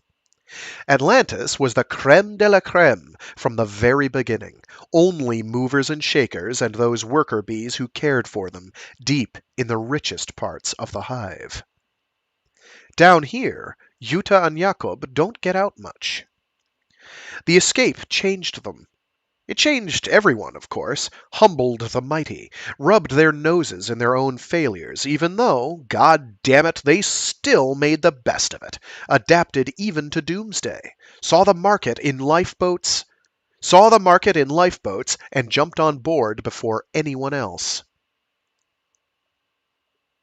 These days, mere survival is a portfolio to take pride in. But the Holtzbrinks have not availed themselves of even that half-assed and self-serving consolation. Behemoth hasn't touched them in the flesh, not a single particle, and yet somehow it seems to have made them almost physically smaller. They spend most of their time in their suite, plugged into virtual environments far more compelling than the confines of this place could ever be. They come out to get their meals, of course. In-suite food production is a thing of the past, ever since the Rifters confiscated their share of the resource base. But even then, they retreat back into their quarters with their trays of cycler food and hydroponic produce to eat behind closed doors. It's a minor and inoffensive quirk, this sudden desire for privacy from their peers. Patricia Rowan never gave it much thought until that day in the calm cave when Ken Lubin, in search of clues, had asked, "What about the fish? Perhaps they hitched a ride. Are the larvae planktonic?" And Jerry Seeger, impatient with this turncoat killer posing as a deep thinker, dismissed him as she would a child. If it had been able to disperse inside plankton, why wait until now to take over the world? It would have done it a few 100 million years ago. Maybe it would have, Rowan muses now. The Holtzbrinks made their mark in pharmaceuticals, stretching back even to the days before gengineering. Gengineering? Gengineering. They've kept up with the times, of course. When the first hydrothermal ecosystems were discovered, back before the turn of the century, an earlier generation of Holtzbrinks had been there, reveling in the new domains, sifting through cladograms of freshly discovered species, new microbes, new enzymes built to work at temperatures and pressures long thought impossibly hostile to any form of life. They catalogued the cellular machinery ticking sluggishly in bedrock, kilometers deep, germs living so slowly they hadn't divided since the French Revolution. They tweaked the sulfur reducers that choked to death on oxygen, coaxed them into devouring oil slicks and curing strange new kinds of cancer. The Holtzbrink Empire, it was said, held patents on half the archaeobacteria. Now Patricia Rowan sits across from Jakob and Yuta in their living room and wonders what else they might have patented in those last days on Earth. "I'm sure you've heard the latest," she says. "Jerry just confirmed it. Behemoth's made it back. Behemoth's made it to Impossible Lake." Jakob nods, a bird-like gesture including shoulders as well as head. But his words carry denial. "No, I don't think so. I saw the stats. Too salty." He licks his lips, stares at the floor. "Behemoth wouldn't like it." Yuta puts a comforting hand on his knee. He's a very old man, his conquests all in the past. He was born too early, grew too old for eternal youth. By the time the tweaks were available, every defective base pair snipped out, every telomere reinforced. His body had already been wearing out for the better part of a century. There's a limit to how much you can fix so late in the game. Rowan gently explains. "Not in the lake itself, Jakob. Somewhere nearby, one of the hot vents." He nods and will not look at her. Rowan glances at Yuta. Yuta looks back, helplessness on her face. Rowan presses on. As you know, this wasn't supposed to happen. We studied the bug. We studied the oceanography. We chose this place very carefully. But we missed something. Goddamn Gulf Stream shut down, the old man says. His voice is stronger than his body, although not by much. They said it would happen. Change all the currents. Turn England into goddamn Siberia. Rowan nods. We've looked at a lot of different scenarios. Nothing seems to fit. I think maybe there might be something about Behemoth itself that we're missing. She leans forward slightly. Your people did a lot of prospecting out around the Rim of Fire, didn't they? Back in the 30s? Sure, everyone was. Those bloody Archaea, it was the gold rush of the 21st. Your people spent a lot of time on Juan de Fuca back then. They never encountered Behemoth? Jakob Holtzbrink shakes his head. His shoulders don't move. Jakob, you know me. You know I've always been a staunch supporter of corporate confidentiality. But we're all on the same side here. We're all in the same boat, so to speak. If you know anything at all. Oh, Jakob never did any of the actual research. Yuta interjects. Surely you know that. He was really more of a people person. Yes, of course, but he also took a real interest in the cutting edge. He was always quite excited about new discoveries, remember? Rowan laughs softly. There was a time back there when we thought the man practically lived in a submarine. I just took the tours, you know. Yuta's right. I didn't do any of the research. That was the Gerald Jocks, Jarvis, and that lot. For the first time, Jakob meets Rowan's eye. Lost the whole team when Behemoth broke out, you know. CSIRA was conscripting our people right across the globe. Just waltzed right in, drafted them out from under our noses. He snorts. Goddamn greater good. Yuta squeezes his knee. They glance at each other. She smiles. He puts his hand over hers. His eyes drift back to the floor. Very gently, he begins nodding again.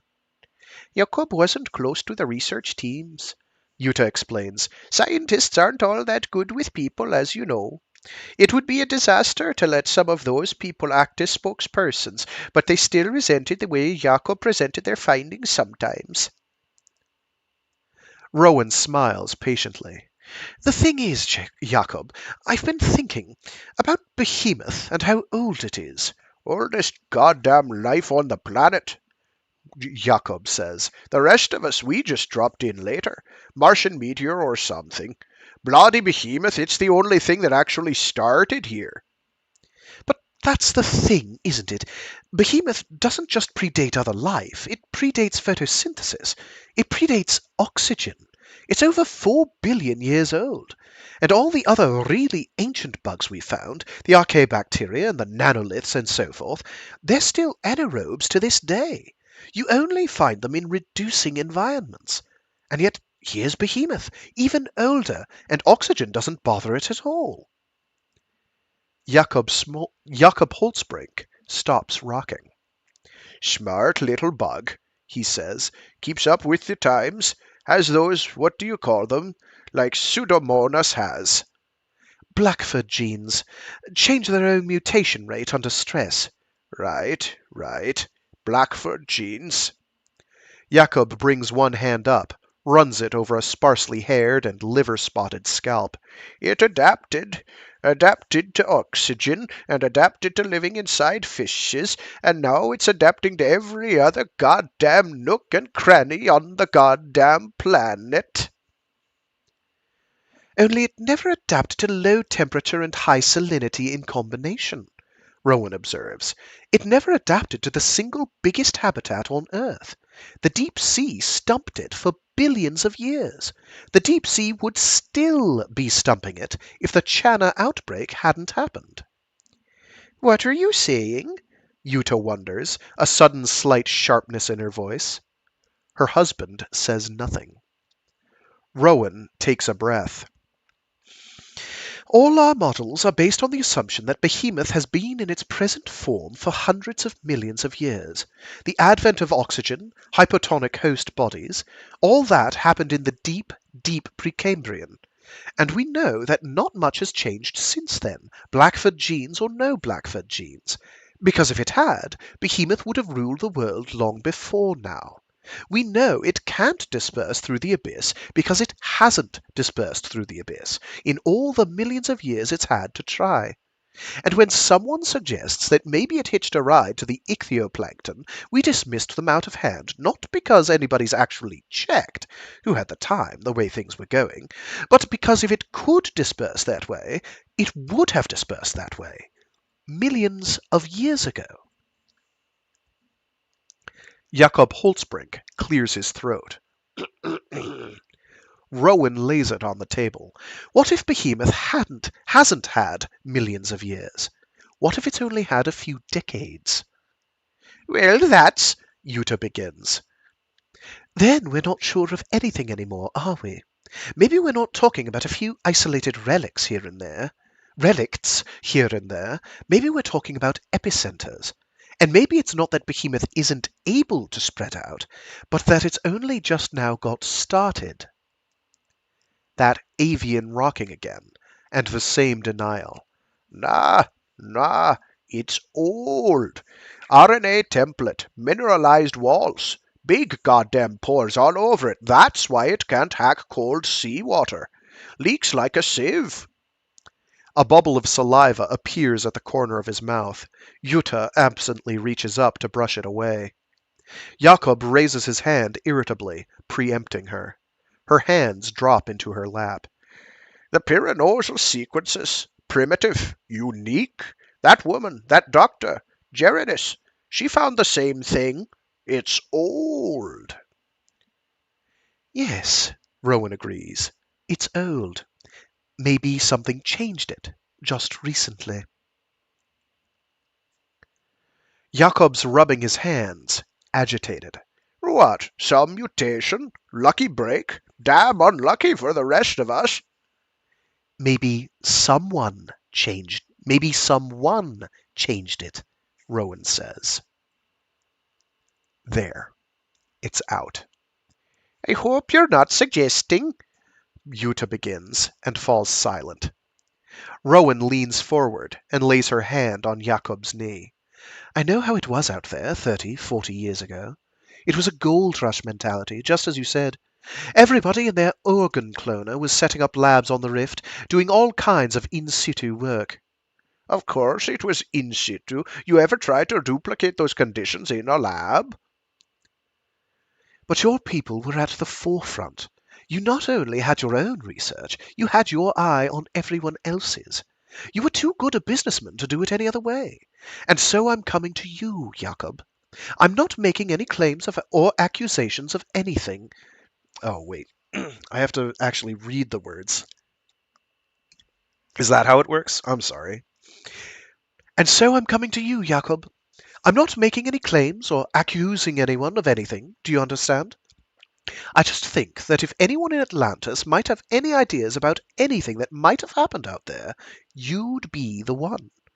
You're the expert, Jakob. Can you tell me anything? Yuta shakes her head. Jakob doesn't know anything, Patricia. Neither of us knows anything, and I do take your implication. Rowan keeps her eyes locked on the old man. He stares at the floor. He stares through the floor, through the deck plating and the underlying pipes and conduits, through the wires and fullerene and biosteel, through seawater and oozing, viscous rock, into some place that she can only imagine. When he speaks, his voice seems to come from there. What do you want to know? Would there be any reason why someone, hypothetically, might want to take an organism like Behemoth and tweak it? More than you can count, says the distant voice. This frail body it's using scarcely seems animate. Such as? Targeted delivery, drugs, genes, replacement organelles. Its cell wall, you've never seen anything like it. Nothing has. No immune response to worry about. Slips past counter-intrusion enzymes like they were blind and deaf. Target cell takes it right in. Lyses the wall. COD. Like a biodegradable buckyball. What else? The ultimate pep pill. Under the right conditions, the thing pumps out ATP so fast you could roll a car over single-handed. Makes mitochondria look like yesterday's sockeye. Soldier with Behemoth in his cells might even give an exoscale a run for the money, if you feed him enough. And if Behemoth were tweaked properly, Rowan amends. Aye, whispers the old man, there's the rub. Rowan chooses her words very carefully. Might there have been any less precise applications? MAD machines? Industrial terrorism? You mean like what it does now? No. Someone would have to be blind and stupid and insane all at once to design something like that. But you have to increase the reproductive. But you'd have to Sorry, this is hard. But you'd have to increase the reproductive rate quite a bit, wouldn't you, to make it economically viable? He nods, his eyes still on far focus. Those deep rock dwellers, they live so slow you're lucky if they divide once a decade.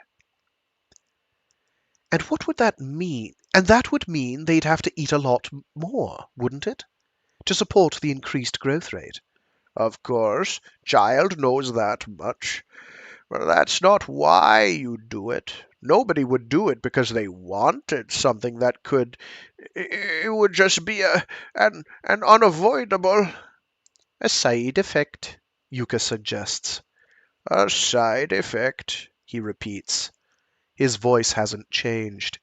It still rises, calm and distant, from the center of the earth.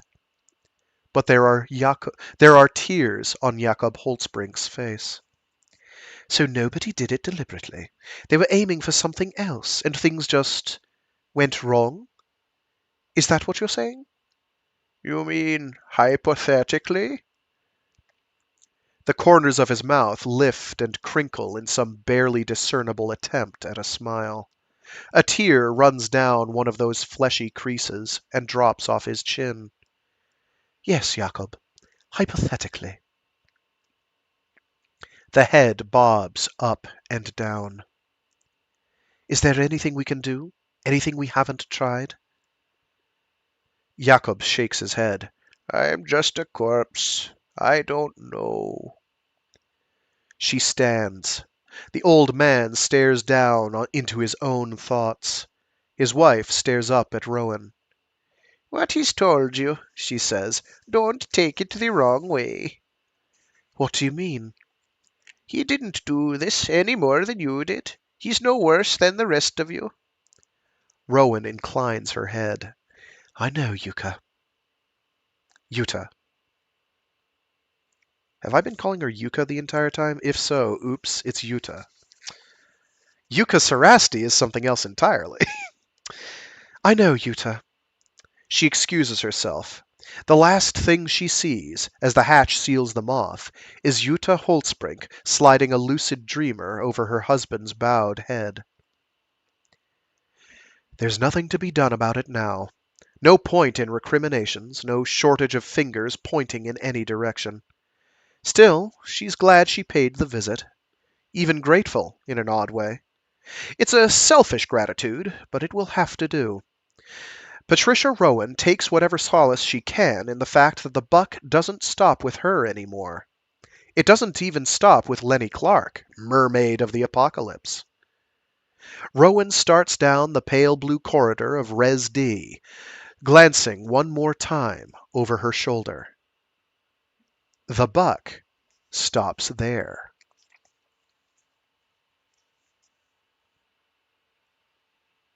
All right, and with that, I'm going to call it.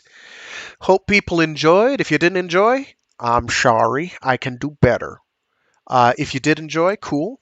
Um, I could do one of those things where I'm like, you should totally comment, and subscribe, or whatever. But you only do that if you actually care about whatever the analytics and algos are going to do with that information. Um, I don't get paid for these, obviously. I'm not in the bracket of viewership or watchership that can actually monetize these, and in all likelihood, I couldn't monetize them anyway, even if I could. Um, Mostly because a lot of these are copyrighted material, so you run into some awkward stuff there. I don't have a Patreon. I could set one up if people really, really do want to donate, in which case, sure, great. I could always use a little extra cash, certainly. Alternatively, it could be used as a means of people saying, okay, this is a book I'd like read. And I don't know. I've looked at the interface. I haven't really fiddled with it. Maybe I will this year. I don't know. Whatever. Anyway, hope people are digging it. We will continue it. We are now about halfway through the book, give or take a couple pages. Um, yeah, so the general midterm plan at this stage is that we should be done this book. This is part 3 or installment 3. Should be done this book within 3-4 weeks. Um, Hopefully.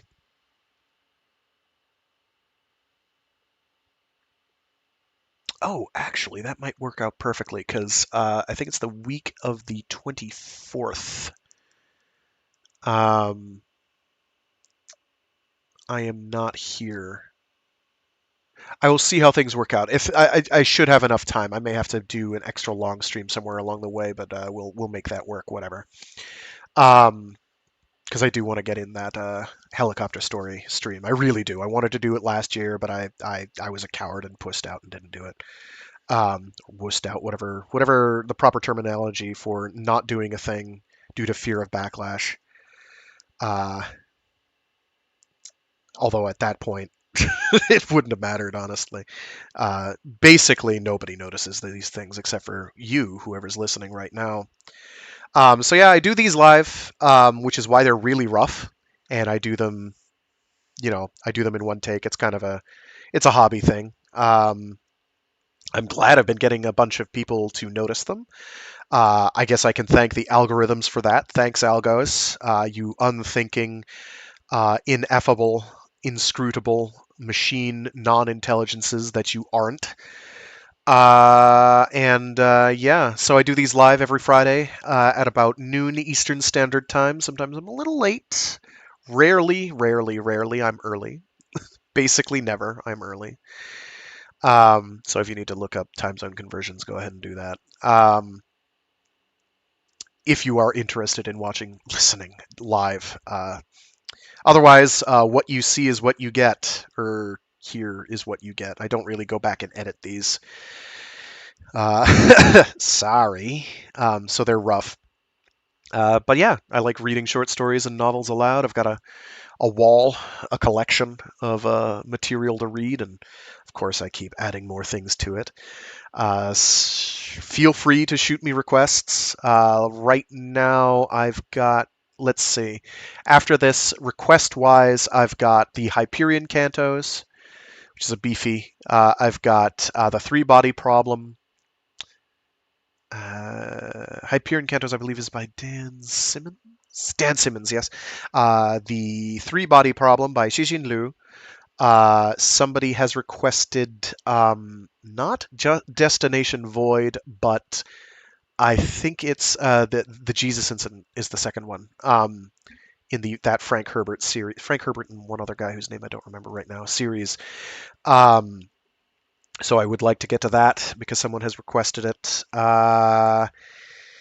Let's see, there's something else I'm forgetting. But yeah, I also, after I'm done these 2 trilogies, I'm probably going to do a one of Greg Egan's short story collections. I am a moderately unrepentant Greg Egan fanboy. I'm quite a fan. I like Greg Egan quite a bit. particularly his earlier career is I'm very into.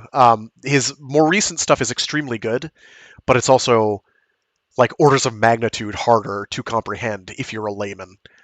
In some of the stuff that he's discussing, it gets really, really out there, really, really out there, like mind-boggling stuff. Not in terms of just general weirdness, like the things that go on are mundane, but in terms of world building, is just like, oh yeah, so this is a world in which you basically only have 2.5 of the moving dimensions that we're accustomed to in three-dimensional space. So when people turn, they get taller. Uh, they can't turn; they can only move in a straight line, forward or backward, and I think side to side. But they can't rotate. They have a parasite that lets them see side to side because they can't. It's really bizarre. It's very, very cool, but it's utterly weird. Dichronauts. I refer to Dichronauts. There's one or two other books he's come out with in the meantime that I have to get caught up on. I haven't yet. It's on the list. But when I get to that short story collection, the next one in line, I think let's see, I did Axiomatic, which isn't labeled, I don't think, in a playlist. It might be. I hope it is. Um, I've done Axiomatic. I've done Luminous. But the next one in line would be Oceanic, which is pretty beefy, particularly the titular story of Oceanic, which is kind of a doozy. That one's long. Like that'll take multiple streams to get through. Just that story alone. But Oceanic has some interesting short stories in it, as well as the titular story. Um, there's another one after that, which is that Instantiation. Yeah, Instantiation. So I have that to fall back on at some point. I have a bunch of his novels to fall back on as well. I've done. It was Permutation City, right? Quarantine. It was Quarantine. Permutation City is the one after that. Not in the same universe, from what I remember, but all pretty good.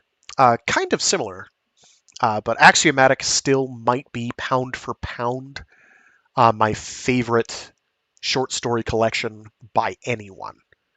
And I have read a few of those. Heinlein is like the only one who comes close. I actually like Heinlein's short story collections better than a lot of his novels. Some of his short form work is absolutely superb.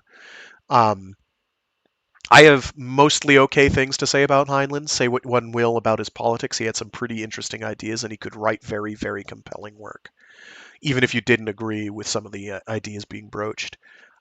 Which brings us to the whole "it's works of fiction" speech. And if you're getting really upset about something an author did, um, maybe please don't. Maybe please just try to take the work on its own merit, while also acknowledging that the author was kind of a dingbat or asshole, or in the case of the author of Helicopter Story, a good person trying to pouring their heart out and then getting completely crapped on for it in ways that just were completely out of proportion, utterly out of proportion with what they had done. Um, and I don't believe they did anything wrong. I do not feel they did anything wrong other than exist in current era. Well, okay, 4 years ago. Anyway, we'll get to that when we get to that. I've got to queue up this. I've got to find the stuff that I had, the material I was going to work off of before I do that. Hopefully, I can get Behemoth Book One done before then, though. After we get Behemoth Book One done, and I get the stream on Helicopter Story done, I will do the final volume of the Area X/Southern Reach trilogy, Acceptance, so the people hounding me in the comments can get off my back. Also, because it was the entire intent of what I was going to do. It was the goal. It's just taking time. Time. Time! It's always about time. Anyway, with that, I'm going to dip. Thanks to everyone tuning in. If you're not tuning in, I forgive you, and hope you're enjoying these.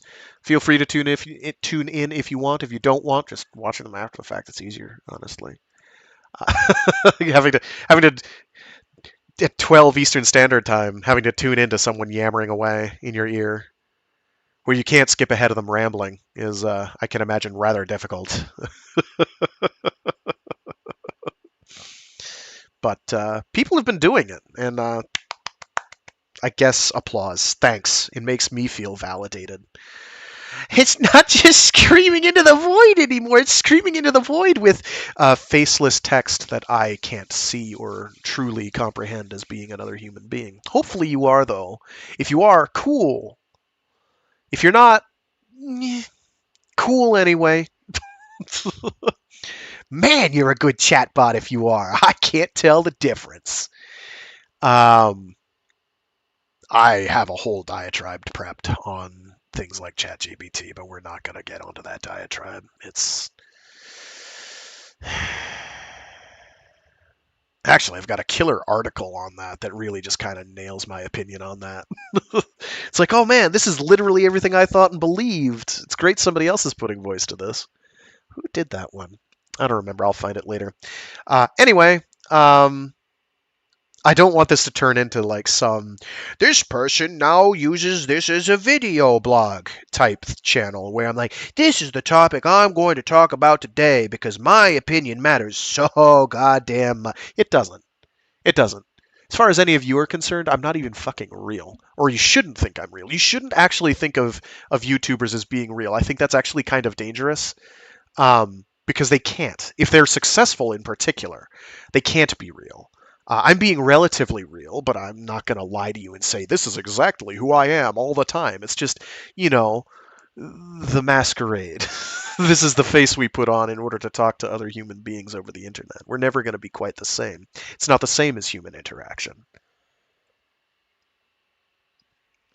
Wow, that came out as maybe darker and more cynical than I intended to, but uh let that not chase you away, or if it does, it does. There's nothing I can do about it now.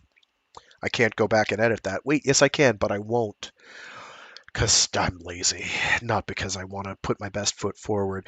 Have I told you young people about the decline of human civilization as a result of social media allowing us to put our best foot forward, and then all the social pressures that we get when we're not putting our best foot forward, and the fact that you can just take every picture of yourself with duck lips and be like, this is me, I'm attractive, I'm young, look at me doing all the cool metropolitan things that the young people are expected. Do you have any idea how depressed that makes people?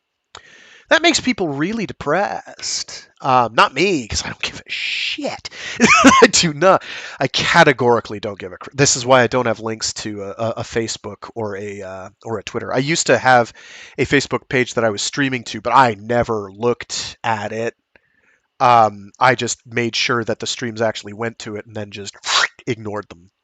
Um, I never got any traffic there as far as I'm aware, so it doesn't really matter. I can't now because software marches on, and the service I'm using to stream to multiple services at once requires me to pay money in order to stream to more than two at once. So it's YouTube and Twitch at the moment. They're basically the largest platforms. It's funny though. I'll get people being like, "Oh, you should try this newfangled service. They'll like pay you money just for being there." And I'm like, I don't believe that. Neither do you. Um, Even if they did pay you money, like it like they might start. It's like how does random new streaming service even get viewership? It just doesn't make any goddamn sense. It's silly. It's silly. So you go with what's established. YouTube happens to be very convenient. Not because it's owned by Pappy Google. I do not like that particular corporate overlord. I do not like most of YouTube's policies, but we do it for convenience. Welcome to the world. And if this brings them like a couple degrees closer to like imploding due to a server strain, have considered my anarchist. It'll have been my minor rebellious anarchist's duty to have done that. Consider it low-level DDoSing, I guess. Anyway, let's see. Any other good rambly bits I can get out of the way? Probably, but I don't know what they are because I'm rambling. You can tell when he goes off script. You can tell. Oh God. I am planning on changing up my streaming schedule at some point this year, hopefully, maybe beginning of next year. Um, Bottom line is there will be more reading and less of everything else. But we'll see how things go when we get there. It just kind of requires a convenient window in which to do that, and we'll see. Anyway, probably Wednesdays because it occurred to me because I need it to be, um, alliterative. So uh, free read Fridays, story time Saturdays. I realized that Saturday would probably be ideal for most people, and it was for me once. But doing multiple days in a row is hard because when you're reading for 2 hours straight, your throat, it's hard. Anyway, um, it'll probably be Wednesdays because I could go like with wordy Wednesdays or something corny like that instead of Warframe Wednesdays. I thought because when I was originally doing this backstory, frag lore. When I was first doing this, somebody had contacted me. I had expressed an interest in someone who was trying to get into streaming, and they'd been in it doing it for a while. I don't even remember their name anymore because we immediately lost contact after I got nominally added to said stream team that he was putting together. Because I was like, oh, I can, we've got most of the primetime hours filled. You could do something at, odd hours. And I'm like, okay. I'll do it at like noon because nobody's going to stream at noon. It's like, oh yeah, that's perfect because we'll pick up like in the afternoon right afterwards. It'll be perfect. And I was doing days that most people weren't doing um, at the time, and the schedule has just kind of stuck. And it was like, okay, I'll go with something that I think is cool because giant robots are cool with Mecha Mondays. We'll do Warframe because that'll draw crowds, and it's something I have a lot of experience in. And then at the time it was Storytime Saturdays, but now it's Free Read Fridays because weekends became tough scheduling wise. Um, and it's like, okay, that's like the thing I kind of want to do because it's cool reading books at people. These books are awesome, so I read them. Um, I think they're cool. I'm generally not going to read you something I dislike as a rule. I might do that. That'll be hard to do, but I might do that. Um, at some point, if I can find any books that I still have that are crap. I don't know where my copy of Free Chocolate went. I think no, I donated that because that book sucked. That book okay, so Free Chocolate. I don't remember the author's name. Free Chocolate could have been literally the perfect book. Science fiction where in the future Earth is joining, the greater galactic community. And what does Earth have going for it? The one thing Earth has going for it is chocolate. Nowhere else in the universe can chocolate be grown, and it's highly addictive to basically the entire galactic population. Obviously, it's chocolate. It's great. It's awesome. Everybody loves chocolate. Chocolate's great. Um, so like you have like the perfect setup for like Dune Part 2. Dune a Dune like. I don't know how many novels in Dune we're at this point. And the Brian Herbert, Kevin J. Anderson ones don't count. Sorry, fans. They're shallow fan fiction. Very shallow. Um, where was I before I started harping on bad fan fiction? Oh, right. Free Chocolate. And it winds up being the book winds up. It's got the absolute perfect setup. You've got the perfect setup for intrigue, for like stealing corporate secrets. You've got, who grows the best chocolate. It's like, oh, people stealing the chocolate to grow on like asteroids or whatever, except it always fails because of corporate skullduggery. And it takes the best premise, the best possible starting point premise, and does nothing with it. Nothing. It does nothing. It's like waiting for Godot of science fiction. It's unbelievable how much of a nothing burger that book wound up being. And things happen in the book, but they have nothing to do with okay, we're done. I don't want to be made out to seem like somebody who just bashes on authors. They tried, okay? I get it. They tried. Um, because it also had Latin American soap opera angle that it also kind of does nothing with. And it's like, oh my god, it's gonna be like, it's going to be a Latina soap opera with space opera where they go into space and they've got the chocolate magnates, and it just doesn't do anything with it. It does nothing, nothing with it. Anyway, we're done. Sorry. Read Free Chocolate or don't. I am not recommending Free Chocolate because it upset me. But you can if you want. I'm not gonna tell you don't buy this book because that'd be stupid. To listen to a voice that you're hearing in your head over the internet, that would be craziness. Don't do that. Buy the book yourself and then realize that it's pretty mediocre. Anyway, maybe there's a sequel that really delivers on its core concept. But where was I? Right. Anyway, yeah, that's this is longtime viewers know this is the ramble part of the segment, and somebody's probably there, a new listener is like, "What the fuck is all this? Why is he still making mouth noises?" Because I don't know when to shut up, apparently. Whatever. Anyway, have fun. See you all next time, or don't. I mean, do what you got to do. I hope you enjoyed. And there'll be more of this. I try to be consistent. The only times I'm not is when I have some planned soiree, like is coming up at the end of next month, or a horribly unplanned let's get really sick so we can't even talk, like we had a week and a half ago, which was no fun at all, and I do not wish to repeat anytime soon. If you're sick out there, I feel for you. Thoughts and prayers. But no, seriously, keep your body fighting. Drink fluids, vitamin C, whatever it is that you need, get it. Stay safe, stay sane, be decent to each other. Wait, no, be toasty, cool, damp, or dry, as per your personal preference. Fill those Maslow's laws, you know? Really fulfill those suckers. But really, be decent to each other. It just helps. It's hard sometimes. Alrighty, see you all later. Thanks again. Bye. Read you, hear you, whatever. It's so awkward being on what is effectively a two-dimensional medium. It's so weird doing this stuff, I tell you. Alrighty.